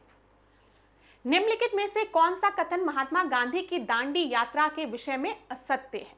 तो चलो देखते हैं। दांडी यात्रा पता है ना कब आपकी स्टार्ट हुई थी? अगर हम देखें तो ये आपकी स्टार्ट हुई थी 12 मार्च 1930 में और 24 दिन की यात्रा थी, 24 डेज की यात्रा थी। ठीक है, और दांडी कब पहुंचते हैं महात्मा गांधी? 4-5 अप्रैल 1930 में। ये याद रखिएगा, दांडी मार्च। तो यह पूर्णतः एक पैदल यात्रा थी। हाँ, बोला जाता है कि महात्मा गांधी जिस जिस जगह रुकते थे वहाँ के लोग महात्मा गांधी से जुड़ते जाते थे और दांडी यात्रा एक पैदल यात्रा थी 24 दिन की, जो कि साबरमती आश्रम से स्टार्ट हुई थी 12 मार्च 1930 को, 24 दिन चली थी।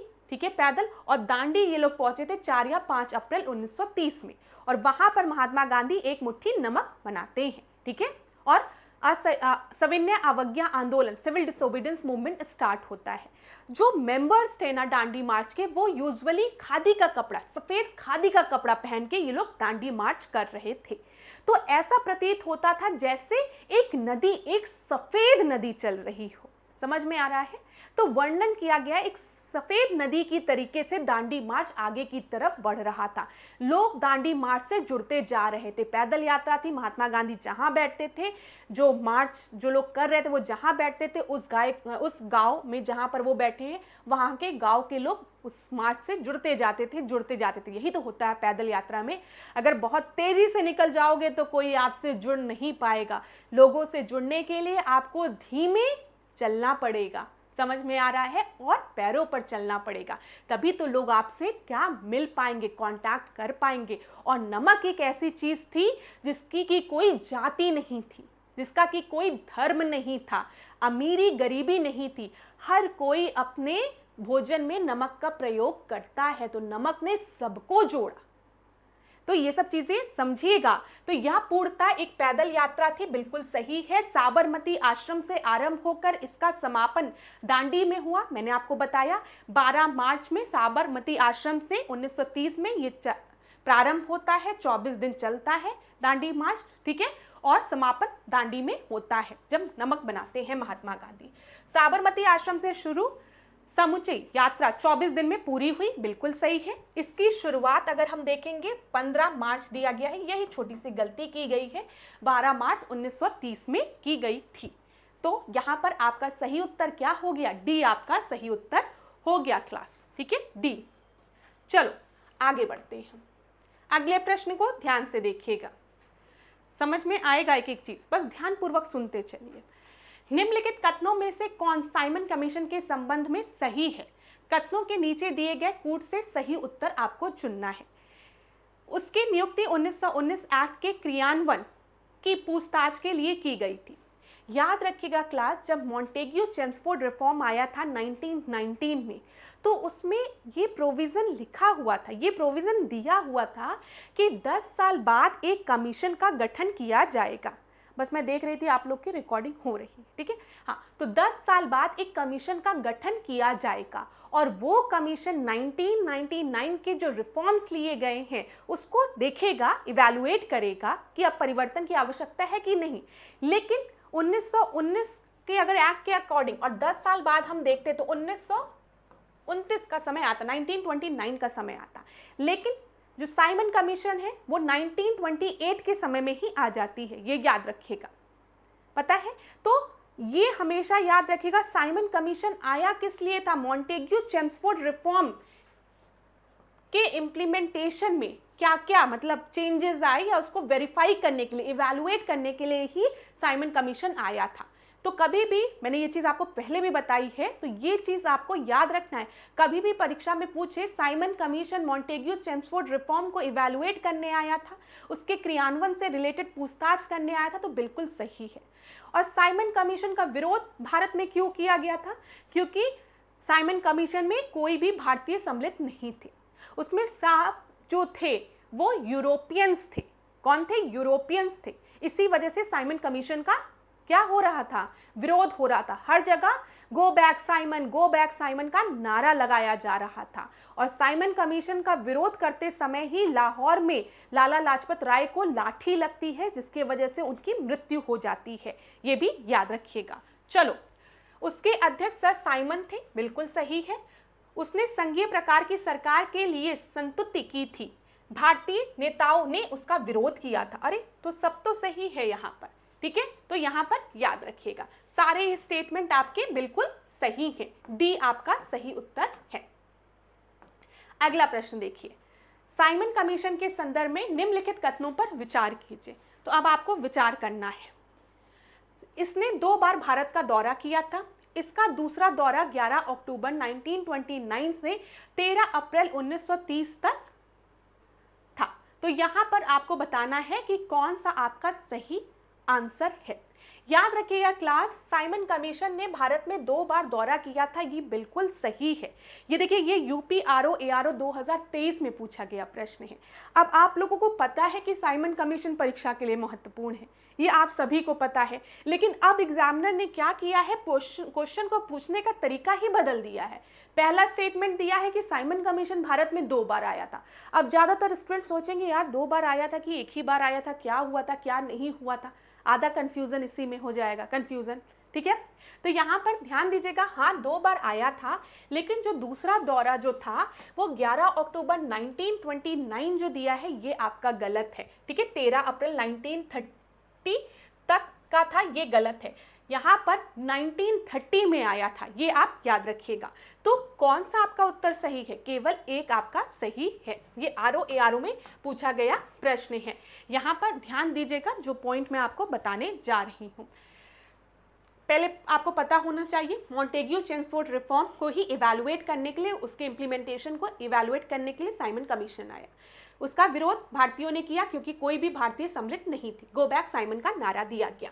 31 मार्च 1928 तक, ठीक है, यहाँ पर ध्यान दीजिए, 3 फरवरी से 31 मार्च 1928 तक साइमन कमीशन भारत में रहा, ठीक है। और दूसरी बार ये आए हैं 11 अक्टूबर 1928 से 13 अप्रैल 1929 तक। और आपको पता है 1930 में क्या होगा, राउंड टेबल कॉन्फ्रेंस होगा, ठीक है, साइमन कमीशन की रिपोर्ट को डिस्कस करने के लिए। और आपको ये भी पता होना चाहिए क्लास, साइमन कमीशन का जब विरोध हुआ तो यहाँ पर मोतीलाल नेहरू ने भी एक रिपोर्ट तैयार की थी, जिसको कि हम नेहरू रिपोर्ट कहते हैं। और नेहरू रिपोर्ट जो थी वो एज अ चैलेंज दिया गया था इंडियन नेशनल कांग्रेस को, कि अगर आप इतने योग्य हैं तो एक काम करिए, आप साइमन कमीशन का इतना विरोध कर रहे हैं और आप इतने योग्य हैं, तो आईएनसी क्यों नहीं अपनी एक रिपोर्ट तैयार करता, करो रिपोर्ट तैयार। लेकिन सहमति होनी चाहिए, सबकी सहमति इस रिपोर्ट को लेकर होनी चाहिए। आईएनसी ने एक्सेप्ट किया और मोतीलाल नेहरू ने रिपोर्ट तैयार कर दी, एक, ठीक है, रिपोर्ट तैयार कर दी और अल्टीमेटम भी दे दिया कि ये जो हमारी रिपोर्ट है, मोतीलाल नेहरू की जो रिपोर्ट है, नेहरू रिपोर्ट जो है, उसको आपको 1 साल के अंदर इंप्लीमेंट करना होगा। ये अल्टीमेटम किसको दिया गया था, ब्रिटिश गवर्नमेंट को। लेकिन आपको लगता है ब्रिटिश गवर्नमेंट किसी से डरने वाली थी? नहीं, उन्होंने 1 साल तक कोई भी एक्शन नहीं लिया। तो इंडियन नेशनल कांग्रेस ने क्या कहा कि नेहरू रिपोर्ट में तो हमने स्वराज की मांग की थी, लेकिन अब 1 साल का समय हमने आपको दिया और आपने हमारी बात नहीं मानी, तो अब हमारे यहाँ के जो यंग लीडर्स हैं, जैसे जवाहरलाल नेहरू, सुभाष चंद्र बोस, और इनकी डिमांड है पूर्ण स्वराज की, तो अब हम पूर्ण स्वराज की मांग करेंगे। तो आपको पता है 1929 में लाहौर के सेशन में 31 दिसंबर को जवाहरलाल नेहरू पूर्ण स्वराज की मांग करते हैं, ठीक है, ये याद रखिएगा। 31 दिसंबर 1929 का जो लाहौर सेशन हुआ था, उसको कौन प्रिसाइड करता है, जवाहरलाल नेहरू। और रावी नदी के तट पर झंडा फैलाकर वो कहते हैं हम अब पूर्ण स्वराज की मांग करेंगे, और आने वाली 26 जनवरी 1930 को हम पहला पूर्ण स्वराज दिवस के रूप में मनाएंगे, ठीक है। और 12 मार्च 1930 को हम क्या करेंगे, दांडी मार्च स्टार्ट करेंगे। और दांडी मार्च खत्म जिस दिन होगा, उस दिन सविनय अवज्ञा आंदोलन स्टार्ट हो जाता है। तो ये याद रखिएगा। सीक्वेंस है क्लास, सीक्वेंस बहुत मैटर करता है। मैं एक बार थोड़ा सा आपका समय लूंगी और आपको सीक्वेंस बताऊंगी, ध्यान दीजिएगा मेरी बात। 31 मार्च 1929, ठीक है, लाहौर सेशन, रावी नदी, आईएनसी को प्रिसाइड किसने किया है? जेएल नेहरू ने। क्या कहा? पूर्ण स्वराज। अब हमें पूर्ण स्वराज चाहिए और आने वाली 26 जनवरी 1930 को हम पूर्ण स्वराज दिवस मनाएंगे। ठीक है, पूर्ण स्वराज दिवस मनाएंगे। ये कब हुआ है? एक मिनट क्लास, ये मार्च मैंने लिखा है ना, इसको ऐसे कैंसिल करो, यहाँ पर इसको दिसंबर करो। दिसंबर में ये मैंने गलती से मार्च लिख दिया है, ठीक है, ये दिसंबर है, इसको सही कर लो, नहीं तो आपको कंफ्यूजन होने लगेगी। ये याद रखना, दिसंबर में लाहौर में इंडियन नेशनल कांग्रेस की अध्यक्षता होती है, जिसको कि अध्यक्ष कौन होते हैं? जवाहरलाल नेहरू होते हैं, और पूर्ण स्वराज की बात करते हैं। और अगले ही महीने 26 जनवरी को 1930 को हम पूर्ण स्वराज दिवस के रूप में मनाते हैं।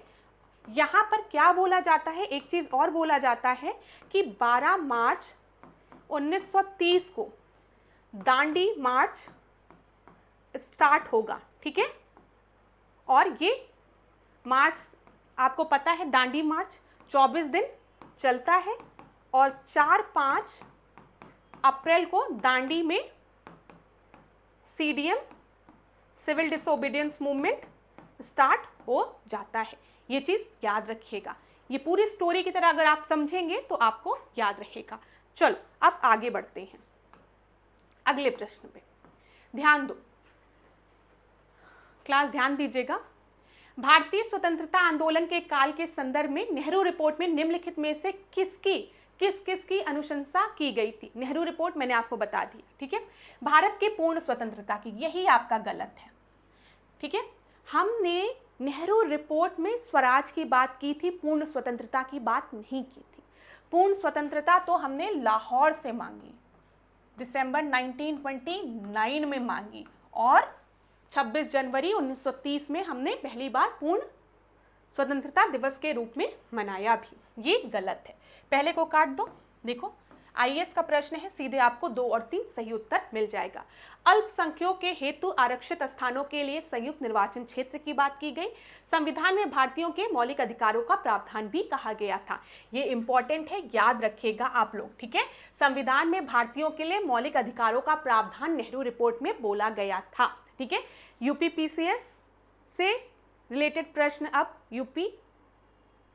यूपीएससी के प्रश्नों को ध्यान से देखिएगा। यूपीपीसीएस भी अब ऐसे प्रश्न बना रहा है। तो मौलिक अधिकारों की बात की गई थी नेहरू रिपोर्ट में। चलो इतना आपका सही हो गया। अगला हम देखें, यहां पर देखो ये कितना आसान प्रश्न है, 2014 में पूछा गया प्रश्न है। अभी थोड़ी देर पहले मैंने आपको इसका उत्तर बता दिया है कि स्वतंत्रता का नवग्रहित तिरंगा पहली बार कब लहराया गया था। तो आप याद रखेंगे 31 दिसंबर 1929 को कौन? जवाहरलाल नेहरू रावी नदी के तट पर तिरंगा फहलाकर क्या कहते हैं? आज से हमारी जो मांग है वो पूर्ण स्वतंत्रता की है, ठीक है, ये याद रखिएगा। और 26 जनवरी 1930 को हम पहला पूर्ण स्वतंत्रता दिवस के रूप में मनाते हैं। ये भी इंपॉर्टेंट है क्लास। चलो इतनी चीजें क्लियर हो गई होगी आपको। तो यहाँ पर कौन सा सही उत्तर है? बी आपका सही उत्तर है, दिसंबर याद रखिएगा। अगला प्रश्न देखिए, स्वतंत्रता आंदोलन के इतिहास में भारतीय राष्ट्रीय कांग्रेस का 1929 का जो अधिवेशन था वो किस लिए महत्वपूर्ण था? बोला गया है यहाँ पर किस लिए ये अधिवेशन आपका महत्वपूर्ण था। कांग्रेस के उद्देश्य के तौर पर स्वशासन प्राप्ति की घोषणा की गई थी। कांग्रेस के लक्ष्य के तौर पर पूर्ण स्वराज प्राप्ति को स्वीकृत किया गया था। असहयोग आंदोलन का आरंभ हुआ था। लंदन में गोलमेज सम्मेलन में भागीदारी करने का निर्णय लिया गया था। बताऊं, लंदन में गोलमेज सम्मेलन में फर्स्ट राउंड टेबल कॉन्फ्रेंस में इंडियन नेशनल कांग्रेस पार्टिसिपेट ही नहीं करती है। क्यों? क्योंकि इंडियन नेशनल कांग्रेस तो भारत में सविनय अवज्ञा आंदोलन कर रही है। तो फर्स्ट राउंड टेबल कॉन्फ्रेंस में आईएनसी पार्टिसिपेट नहीं करती है। ठीक है क्लास, एक मिनट देख लूँ आपकी रिकॉर्डिंग हो रही है ना? हाँ हो रही है, क्योंकि कुछ बीप किया है तो बीच में मेरे साथ अक्सर ये होता है कि मैं लेक्चर लेती हूँ और आपकी जो क्लास से बीच में रुक जाती है, हो रही है। ठीक है, हाँ रिकॉर्ड ठीक है। तो यहाँ पर ध्यान दीजिएगा, तो पहले राउंड टेबल कॉन्फ्रेंस में तो आईएनसी पार्टिसिपेट ही नहीं करती है, बायकॉट करती है। हाँ, सेकेंड राउंड टेबल कॉन्फ्रेंस में आईएनसी पार्टिसिपेट करती है जब गांधी इरविन पैक्ट होता है। ठीक है, तो ये तो आपका गलत है, बिल्कुल गलत है। असहयोग आंदोलन की बात करें, नॉन कोऑपरेशन मूवमेंट की, तो वो तो 1920 में हुआ है और ये 1929 का समय चल रहा है, गलत हो गया। ठीक है, कांग्रेस के लक्ष्यों के तौर पर पूर्ण स्वराज प्राप्ति को स्वीकृत किया गया। मैंने आपको बताया ना, यहाँ पर हमने पूर्ण स्वराज की बात कर दी, तो सही उत्तर क्या होगा? बी आपका सही उत्तर हो जाएगा। बताओ क्लास में मजा आ रही है कि नहीं, समझ में आ रहा है कि नहीं आ रहा है? अगला प्रश्न देखो, अगला प्रश्न देखते हैं। सन 1927 में हुए कांग्रेस के वार्षिक अधिवेशन के बारे में क्या सही नहीं है? ठीक है, क्या सही नहीं है, ध्यान दीजिएगा। इस अधिवेशन की अध्यक्षता एम.ए. अंसारी ने की थी। इस अधिवेशन ने चीन और जापान में भारतीय सेना को युद्ध लड़ने के लिए भेजने के खिलाफ प्रस्ताव पारित किया था। इस अधिवेशन में पूर्ण स्वराज के संकल्प को अपनाया गया था। तो देखिए 1927 का जो अधिवेशन हुआ था उसको प्रिसाइड किसने किया था? एम.ए. अंसारी ने किया था, ये बिल्कुल सही है। ठीक है, इस अधिवेशन में पूर्ण स्वराज के संकल्प को अपनाया गया था, संकल्प की बात की गई थी, सही है। इस अधिवेशन ने चीन में, यहां पर जापान में नहीं, ये गलत है, चीन में भारतीय सेनाओं को युद्ध लड़ने के लिए भेजने के खिलाफ जो प्रस्ताव था वो पारित किया था, ये याद रखिएगा। तो ये स्टेटमेंट आपका गलत है। कौन सा सही नहीं है बोला गया है, तो केवल दो जो है वो आपका सही नहीं है। छत्तीसगढ़ पीसीएस प्रीलिम्स 2022 में पूछा गया प्रश्न है ये, तो दूसरा जो है वो आपका सही नहीं है। ध्यान दे लीजिएगा क्लास, यहां पर देखिए, यहां पर ये जो आपका दिया गया है, इसको मैंने बताया ना, ये इस अधिवेशन ने चीन और जापान, ये 1921 का है। ठीक है, यहां पर ध्यान दीजिएगा आप एक्सप्लेनेशन में। भारतीय राष्ट्रीय कांग्रेस के 1921 कब?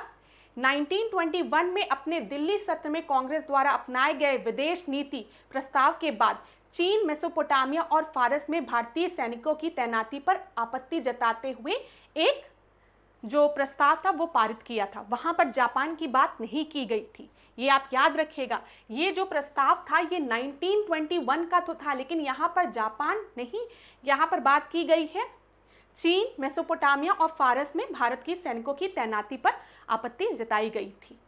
चलो अगला प्रश्न, निम्नलिखित में से किस आंदोलन में महिलाओं की भागीदारी सर्वाधिक मानी जाती है? तो यहाँ पर ध्यान रखिएगा, हम लोग बात करते हैं नमक सत्याग्रह की। ठीक है, बी आपका सही उत्तर है। अगला देखिए, सविनय अवज्ञा, सविनय अवज्ञा की बात की गई है। आंदोलन के संदर्भ में निम्नलिखित कथनों में से कौन से सही हैं? महात्मा गांधी को नमक कानून तोड़ने के विरोध में सजा नहीं दी गई। मदन मोहन मालवीय, देवदास गांधी और के.एम. मुंशी को नमक कानून तोड़ने पर सजा दी गई थी। महात्मा गांधी को भी अरेस्ट कर लिया जाता है। ठीक है, आप देखेंगे नमक सत्याग्रह तोड़ने के बाद महात्मा गांधी धरसाना सत्याग्रह की तरफ बढ़ते हैं, जिसमें महात्मा गांधी को पहले ही अरेस्ट कर लिया जाता है। तो सजा नहीं दी गई, ये आपका गलत है। दूसरा आपका सही है कि हाँ, मदन मोहन मालवीय, देवदास गांधी और के.एम. मुंशी को नमक तोड़ने पर सजा दी गई थी। तो यहाँ पर आपका सही उत्तर केवल बी है। ठीक है, ये ध्यान दीजिए, इसको पढ़िए क्लास, क्या लिखा गया है यहाँ पर। यहाँ पर आपको दिया गया है कि 6 अप्रैल 1930 को महात्मा गांधी ने, मैंने आपको बताया है ना कि अगर हम देखेंगे 12 मार्च को ये मूवमेंट आपका स्टार्ट होता है, 24 दिन का होता है। ठीक है, और 4, 5, 6 ऐसे ही लिखा रहता है, लेकिन आप 4, 5 अप्रैल ध्यान रखिएगा को महात्मा गांधी ने दांडी में एक मुट्ठी नमक हाथ में लेकर नमक कानून का उल्लंघन किया। महात्मा गांधी को नमक कानून तोड़ने के विरुद्ध में ब्रिटिश सरकार द्वारा गिरफ्तार करके यरवद जेल में भेजा गया। ठीक है क्लास, तो यहाँ पर आप याद रखिएगा किस जेल में भेजा गया था महात्मा गांधी को, अरेस्ट करके यरवदा जेल में। अगला देखें, 1907 के भारतीय राष्ट्रीय कांग्रेस के सूरत के वार्षिक अधिवेशन के अध्यक्ष कौन थे? तो ये तो मैंने आपको बताया ही है, आरबी घोष थे, याद रखिएगा, घोष, आरबी घोष थे। और ये आपके नरम दल के नेता थे। और ये नरम दल के नेता थे इसी वजह से जो गरम दल के नेता थे वो खुश भी नहीं थे, क्योंकि अब गरम दल के नेता बंगाल के पार्टीशन के बाद 1905 के बाद चाहते थे कि हमारे जो लीडर हैं उनको भी मौका दिया जाए कि इंडियन नेशनल कांग्रेस को वो उसकी अध्यक्षता करे, प्रिसाइड करे। लेकिन नरम दल के नेता उनको ये मौका नहीं दे रहे थे।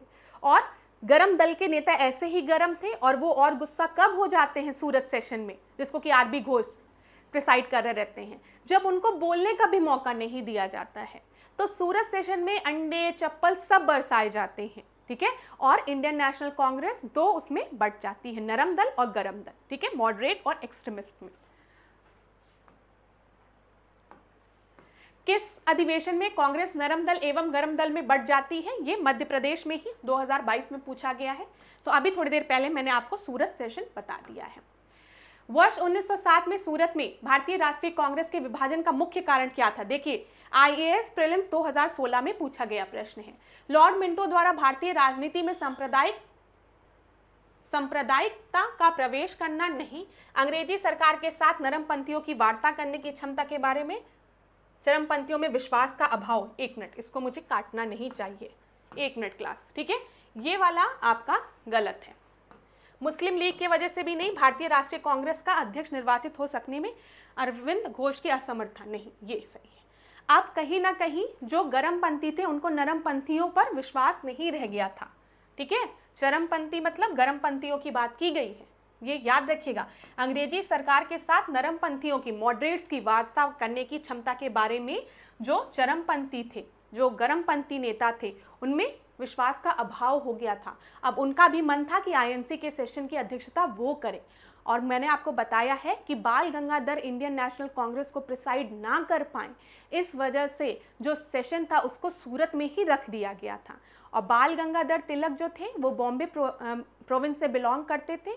और इंडियन नेशनल कांग्रेस में एक प्रोविज़न था कि जिस प्रोविंस में जहाँ पर INC का सेशन हो रहा होगा, उस प्रोविंस से जो आदमी बिलोंग करता है वो कभी भी उस सेशन को प्रिसाइड नहीं करेगा।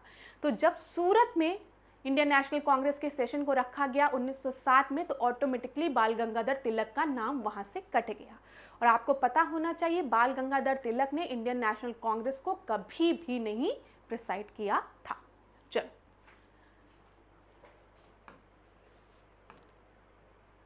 इस प्रश्न को देखो, ये IAS प्रीलिम्स 2010 में पूछा गया प्रश्न है।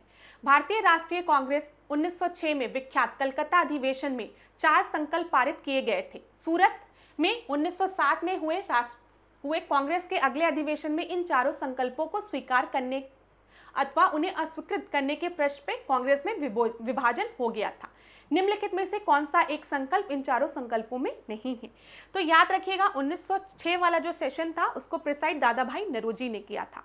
उसमें 4 रिजोल्यूशन पास हुए थे, जिन रिजोल्यूशन में स्वदेशी की बात की गई थी, बहिष्कार की बात की गई थी, राष्ट्रीय शिक्षा की बात की गई थी, लेकिन बंगाल विभाजन को रद्द करना की बात नहीं की गई थी, ठीक है। और यही इन्हीं सब रिजोल्यूशन को डिस्कस करने के लिए 1907 में सूरत सेशन होता है और स्प्लिट्स हो जाता है मॉडरेट और एक्सट्रीमिस्ट में, ठीक है, ये याद रखिएगा। तो यहाँ पर A आपका सही उत्तर है, ठीक है ना। बंगाल को रद्द करने की बात नहीं, बहिष्कार, स्वदेशी, राष्ट्रीय शिक्षा की बात की गई थी। कांग्रेस के मंच से भारतीय राष्ट्रीय कांग्रेस के किस अधिवेशन में प्रथम बार स्वराज व्यक्त किया गया था? तो बताइए, ये तो आपको पता ही है, जब हम बात करते हैं बनारस अधिवेशन की तब। इस प्रश्न को देखिए, छत्तीसगढ़ में 2021 में पूछा गया प्रश्न है। 1907 में कांग्रेस वार्षिक अधिवेशन की अध्यक्षता रास बिहारी घोष ने की थी। मैंने आपको पहले भी बताया है, 1907 सूरत स्प्लिट प्रिसाइडेड बाय रास बिहारी घोष, सही है। इस अधिवेशन में कांग्रेस 2 गुटों में विभाजित हो गई थी, नरमपंथी, चरमपंथी, सही है। 1916 में वार्षिक अधिवेशन में कांग्रेस के 2 गुट, चरमपंथी और नरमपंथी का विलय हो गया और इसकी अधिवेशन की अध्यक्षता जो है वो SP सिन्हा ने की थी, ये आपका गलत है। ये याद रखिएगा 1916 में लखनऊ पैक्ट साइन हुआ था, सही है, मुस्लिम लीग और इंडियन नेशनल कांग्रेस के मध्य। और जो पहला स्टेटमेंट इसमें दिया गया है कि 1916 में नरमपंथी और गरमपंथी जो थे उनमें विलय हो गया था, ये भी सही है, इतना सही है आपका, ठीक है। लेकिन इसकी अध्यक्षता एसपी सिन्हा ने नहीं की थी। किसने की थी? एसी मजुमदार ने, अंबिका चरण मजुमदार ने। तो आपका 1 और 2 सही है, किंतु तीसरा जो है वो गलत है। अगला प्रश्न, भारतीय स्वाधीनता संघर्ष के संदर्भ में निम्नलिखित में से कौन सा कथन सही नहीं है? तो चलो बताओ। हकीम अजमल खान राष्ट्रवादी तथा चरमपंथी अहरार आंदोलन शुरू करने वाले नेता में से एक थे। भारतीय राष्ट्रीय कांग्रेस के संगठन के समय सर सैयद अहमद खान ने इसका विरोध किया था। 1906 में गठित अखिल भारतीय मुस्लिम लीग ने बंगाल के विभाजन और अलग निर्वाचन समूह बनाए जाने का प्रबल विरोध किया था। और मौलाना बरकतुल्ला और मौलाना अब्दुल्ला सिंधी काबुल में भारत की अंतःकालीन सरकार का गठन करने वाले में से थे। यहाँ पर हर जो पॉइंट है वो इम्पोर्टेंट है, देखिए क्लास, तो एक बार इसको पढ़िएगा ज़रूर समय लेकर, ठीक है। आपके परीक्षा में भी प्रश्न बन सकते हैं। यहाँ पर बोला गया है कौन सा कथन सही नहीं है, तो ध्यान दीजिएगा, यहाँ पर ये कथन जो है वो सही नहीं है। 1906 का जो मुस्लिम लीग है, ठीक है, अखिल भारतीय मुस्लिम लीग ने बंगाल विभाजन और अलग निर्वाचन समूह बनाए जाने का प्रबल विरोध किया था, ये गलत है, ठीक है, इन्होंने विरोध नहीं किया था। 1906 में मुस्लिम लीग का गठन ही इसलिए किया गया है, जब इंडियन नेशनल कांग्रेस बनी थी तो मैंने आपको बताया है कि जैसे सर सैयद अहमद खान की ही हम अगर बात करें तो उन्हें ये लगता था कि आईएनसी जो है वो मुस्लिम्स को रिप्रेजेंट नहीं कर रही है, ये एक हिंदू पार्टी है। और आप देखते हैं 1885 का जो सेशन है उसको WC बनर्जी प्रिसाइड करते हैं, 1886 में दादा भाई नरोजी, लेकिन 1887 में फर्स्ट मुस्लिम प्रेसिडेंट को ले आया जाता है, बरुद्दीन तैयबजी को। तो कहीं ना कहीं ये बताने के लिए कि ऐसा कुछ भी नहीं है कि इंडियन नेशनल कांग्रेस जो है वो खाली मुस्लिम पार्टी है, अरे वो खाली हिंदू पार्टी है। यहाँ पर मुस्लिम रिप्रेजेंटेशन भी है। इंडियन नेशनल कांग्रेस एक राष्ट्रीय पार्टी है, ये याद रखिएगा आप लोग, ठीक है क्लास, ये चीज़ याद रखिएगा। तो यहाँ पर भारतीय राष्ट्रीय कांग्रेस के संगठन के समय सर सैयद अहमद खान ने इसका विरोध किया था, ये बिल्कुल सही है। वो इंडियन नेशनल कांग्रेस को हिंदू पार्टी मानती थी, ये सही है। 1906 में जो मुस्लिम पार्टी आपकी बनी है, मुस्लिम लीग जो बनी है, उन्होंने क्या किया था? बंगाल विभाजन का समर्थन भी किया था। और यहाँ पर ये जो प्रबल विरोध किया गया है ना, ये गलत है, इसी वजह से ये ऑप्शन आपका गलत है। चलो आगे बढ़ते हैं, क्लास थोड़ी लंबी हो गई है आप लोगों की, लेकिन हम लोग इसको भी डिस्कस कर लेते हैं। राजेंद्र प्रसाद ने किसे पाकिस्तान का जन्मदाता माना है? तो यहाँ पर इन्होंने लॉर्ड मिंटो को माना है, ठीक है, लॉर्ड मिंटो को माना है। क्यों? क्योंकि मॉर्ले मिंटो रिफॉर्म में ही पहली बार किसकी बात की गई थी? सेपरेट इलेक्टोरेट की बात की गई थी, पृथक निर्वाचन की बात की गई थी। तो कहीं ना कहीं राजेंद्र प्रसाद मानते थे कि मिंटो ने नींव रख दी थी पाकिस्तान की, जब उन्होंने पृथक निर्वाचन की बात की। पृथक निर्वाचन का मतलब मैंने आपको बताया है, जो भी इलेक्शन होगा, जैसे जो इलेक्शन है अगर वो मुस्लिम मेजॉरिटी वाले एरिया में हो रहा है, जहाँ पर मुस्लिम मेजॉरिटी है, तो मुस्लिम लीडर ही वहाँ पर खड़ा होगा और उसको वोट देने वाले खाली मुस्लिम्स होंगे। समझ में आ रहा है? अगर एक मुस्लिम बहुमूल्य क्षेत्र है तो वहाँ पर जो लीडर खड़ा होगा, वो जो लीडर्स खड़े होंगे वो मुस्लिम होंगे, साथ ही साथ जो उनको वोट देंगे वो भी मुस्लिम होंगे। इसी वजह से राजेंद्र प्रसाद ने क्या कहा? मिंटो ने कहीं ना कहीं पाकिस्तान की नींव रख दी, ठीक है। चलो, निम्नलिखित में से कौन सा संगठन दिल्ली में वाइसरॉय लॉर्ड हार्डिंग पर बम फेंकने के लिए उत्तरदायी था? तो यहाँ पर इसको मैंने आपसे डिस्कस भी किया है, अनुशीलन समिति, ठीक है, याद रखिएगा। यहाँ पर अगर आपको पता होगा कि जब हम लॉर्ड हार्डिंग पे बम फेंकने की बात करते हैं, 1911-12 का समय है, तो कौन सा लीडर है? यहाँ पर याद रखिएगा, रास बिहारी बोस हैं, ठीक है, रास बिहारी बोस है। इस चीज़ को मैं आप लोगों को ज़रूर बताती हूँ। क्यों? क्योंकि ये बोस हैं, ठीक है। बोस जो थे वो आपके रिवॉल्यूशनरी थे, लेकिन यहाँ पर जब आरबी घोष की बात आएगी ना, घोष की, जिन्होंने आईएनसी को प्रिसाइड भी किया है, ये एक नरम दल के नेता थे। 1907 में इन्होंने सूरत के सेशन को घोष जी ने प्रिसाइड किया है, ठीक है। तो बोस और घोष में कंफ्यूज मत होइएगा। चलो आगे बढ़ते हैं। निम्नलिखित में से 1916 के कांग्रेस अधिवेशन के विषय में असत्य कौन सा है? अंबिका चरम मजुमदार ने इसकी अध्यक्षता नहीं की थी, यही आपका गलत है। इतनी देर से मैं आपको यही बता रही हूँ, एसी मजुमदार ने ही जो 1916 में लखनऊ सेशन हुआ था उसको प्रिसाइड किया था, ठीक है। इस अधिवेशन में उदारवादियों और उग्रवादियों के बीच पुनः मेल स्थापित हुआ था, सही है, ठीक है। महात्मा गांधी पहली बार चंपारण के किसानों की समस्या से अवगत हुए थे, ये भी सही है, ठीक है। तो गलत कौन सा था? खाली एक। यहां पे ध्यान दो, जल्दी जल्दी डिस्कस करते हैं। आज का सेशन बहुत इंपॉर्टेंट है, देखना जरूर इस पूरे सेशन को, और कमेंट बॉक्स में मुझे बताना भी कि समझ में आ रहा है कि नहीं आ रहा है, ठीक है। देखो, होम रूल आंदोलन प्रारंभ करने के लिए उत्तरदायी है एनी बेसेंट, सही है। Home rule movement Annie Besant उत्तरदायी है। थियोसॉफिकल सोसाइटी की संस्थापिका थी, नहीं, थियोसॉफिकल सोसाइटी की संस्थापिका ये नहीं थे। मैडम ब्लावस्की और ऑलकार्ट जो थे वो इसके संस्थापक थे। हाँ, थियोसॉफिकल सोसाइटी से जुड़ने के लिए एनी बेसेंट भारत आती है, ठीक है। और मैंने आपको बताया थियोसॉफिकल सोसाइटी, जो थियो मीन्स गॉड, तो यहाँ के जो भारत के में जो वेद थे इन सबको स्टडी करने के लिए, यहाँ पे जो स्पिरिचुअलिटी थी उसको स्टडी करने के लिए थियोसॉफिकल सोसाइटी बनी, मतलब भारत में आई थी, ठीक है।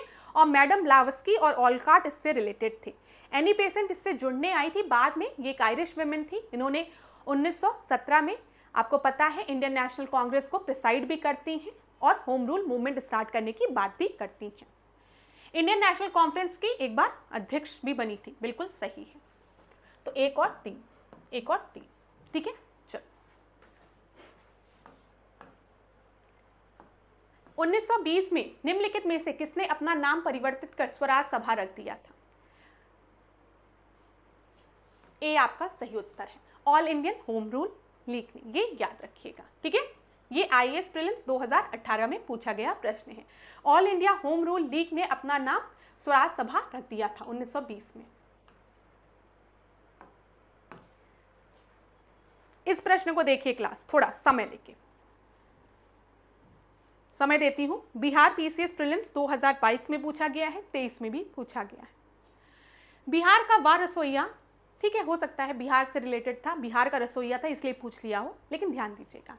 बिहार का वह रसोइया जिसने 1917 में महात्मा गांधी की हत्या के प्रयास को विफल कर उनके भोजन में मिले जहर से उनकी जान बचाई थी। किसने चंपारण सत्याग्रह के दौरान बिहार में गांधी जी की जान बचाई थी? तो किसने बचाई थी बताइए? मुजफ्फर अहमद ने, मीर बकबाल ने, इनमें से कोई नहीं, या बटक मियां ने? तो यहां पर आपका सही उत्तर है बटक मियां, ठीक है। ये एक प्रश्न बना था, चंपारण सत्याग्रह से रिलेटेड था, अभी तक किसी भी एग्जाम में नहीं देखा गया था, बिहार में देखा गया, तो मैंने कहा एक बार आपको बता दूं। हो सकता है भूले भटके, हो सकता है यूपी पीसीएस प्रीलिम्स में भी या आरओ में पूछ लिया जाए तो आपको बटक मियां का नाम पता हो।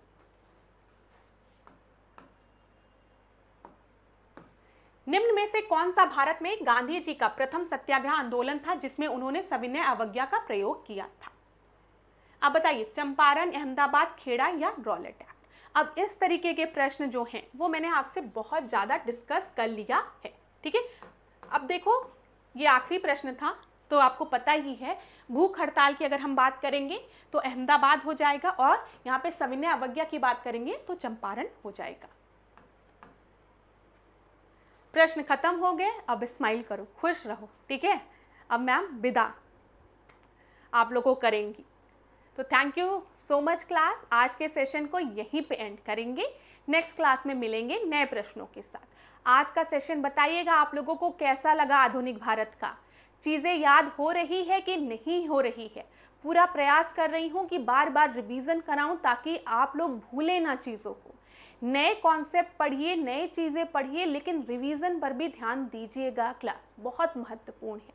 जब आप आधुनिक भारत को एक क्रोनोलॉजिकल ऑर्डर में पढ़ लोगे ना, तो एग्जाम में किसी भी तरीके का प्रश्न पूछेगा, ठीक है, एक स्टोरी की तरह आपके दिमाग में वो रहेगा और वो स्टोरी आपको कभी नहीं भूलेगी। तो आप हर तरीके का प्रश्न सॉल्व भी कर लोगे। तो ज़रूर बताइएगा सेशन कैसा लगा मुझे, थोड़ा सा आप लोग भी एफर्ट डालिएगा, कमेंट बॉक्स में मुझे बताइएगा कि ये पूरी क्लास आपको अच्छी लगी कि नहीं लगी, ठीक है, ये बताइएगा मुझे। नेक्स्ट क्लास में मिलते हैं नए प्रश्नों के साथ। आपके जो कुछ मतलब जो टॉपिक्स हैं वो भी मैं वहीं पर डिस्कस कर लूँगी। अच्छा, आप में से किसी स्टूडेंट ने पूछा था कि मैम ग्रासलैंड जो है, ध्यान दीजिएगा, जो ग्रासलैंड है वो इकोटोन के एग्जाम्पल में है, तो याद रखिएगा, हाँ ग्रासलैंड इकोटोन में है, ठीक है। इकोटोन एक ट्रांजिशन जोन होता है between the two different ecosystem. जैसे अगर मैं कहूँ कि आप जंगल से रेगिस्तान की तरफ जा रहे हो, तो जंगल जब खत्म होगा तो घास का मैदान स्टार्ट होगा, छोटी छोटी घासें दिखें, उसके बाद आपको दिखेगा डेजर्ट। तो जो ग्रासलैंड है वो एक ट्रांजिशन जोन की तरह भी काम करता है, ठीक है, पहली चीज। और कुछ कुछ केसेस में, जैसे यूरोप में अगर हम स्टेपीज ग्रासलैंड की बात करें, तो वो अपने में एक इकोसिस्टम भी है। तो ग्रासलैंड एक स्पेसिफिक इकोसिस्टम में भी आता है, एक अपने में भी एक पारिस्थितिक तंत्र है। लेकिन अगर कहीं इकोटोन में ग्रासलैंड दिया रहेगा तो आप उसको इकोटोन भी मानेंगे, क्योंकि दो एडजेसेंट यहाँ पर आपको इकोसिस्टम दिख रहे हैं। जंगल खत्म होने के बाद ग्रासलैंड स्टार्ट होगा और धीमे धीमे रेगिस्तान की तरफ हम बढ़ेंगे, तो वहाँ पर ये एक ट्रांजिशन जोन की तरह काम कर रहा है, ठीक है। आपको अपने प्रश्न का उत्तर मिल गया होगा, आशा करती हूँ। अब आज के सेशन को यहीं पे एंड करेंगे, कल मिलेंगे नए प्रश्नों के साथ, और खूब अच्छे से आप लोग पढ़िए। और मैंने देखा होली के दिन भी बहुत से स्टूडेंट्स पढ़ रहे थे, मैसेज आ रहे थे, कमेंट्स आ रहे थे, मैम जरा इस प्रश्न का उत्तर दे लीजिए। मैं सोची यार ये सब तो बहुत ही ज़्यादा मतलब स्टूडियस है, मतलब होली के दिन भी पढ़ रहे हैं, तो अच्छी बात है, बुरा काम नहीं किया अगर आपने होली के दिन भी पढ़ाई की, तो बहुत अच्छी चीज़ है, ठीक है। लेकिन एकदम परेशान मत होइएगा, बस यही कहना चाहती हूँ, परेशान मत होइएगा, अच्छे से पढ़िए, सकारात्मक ऊर्जा के साथ पढ़िए, आपका सिलेक्शन जरूर होगा। और खुश रहिए, क्लास खूब खुश रहिए। चलिए अब आज के सेशन को यहीं पे एंड करते हैं, कल आपसे मुलाकात होगी। कोई भी डाउट, कोई भी परेशानी होगी तो कमेंट बॉक्स में आप लोग जरूर बताइएगा। धन्यवाद क्लास, अपने स्वास्थ्य का ध्यान रखिएगा।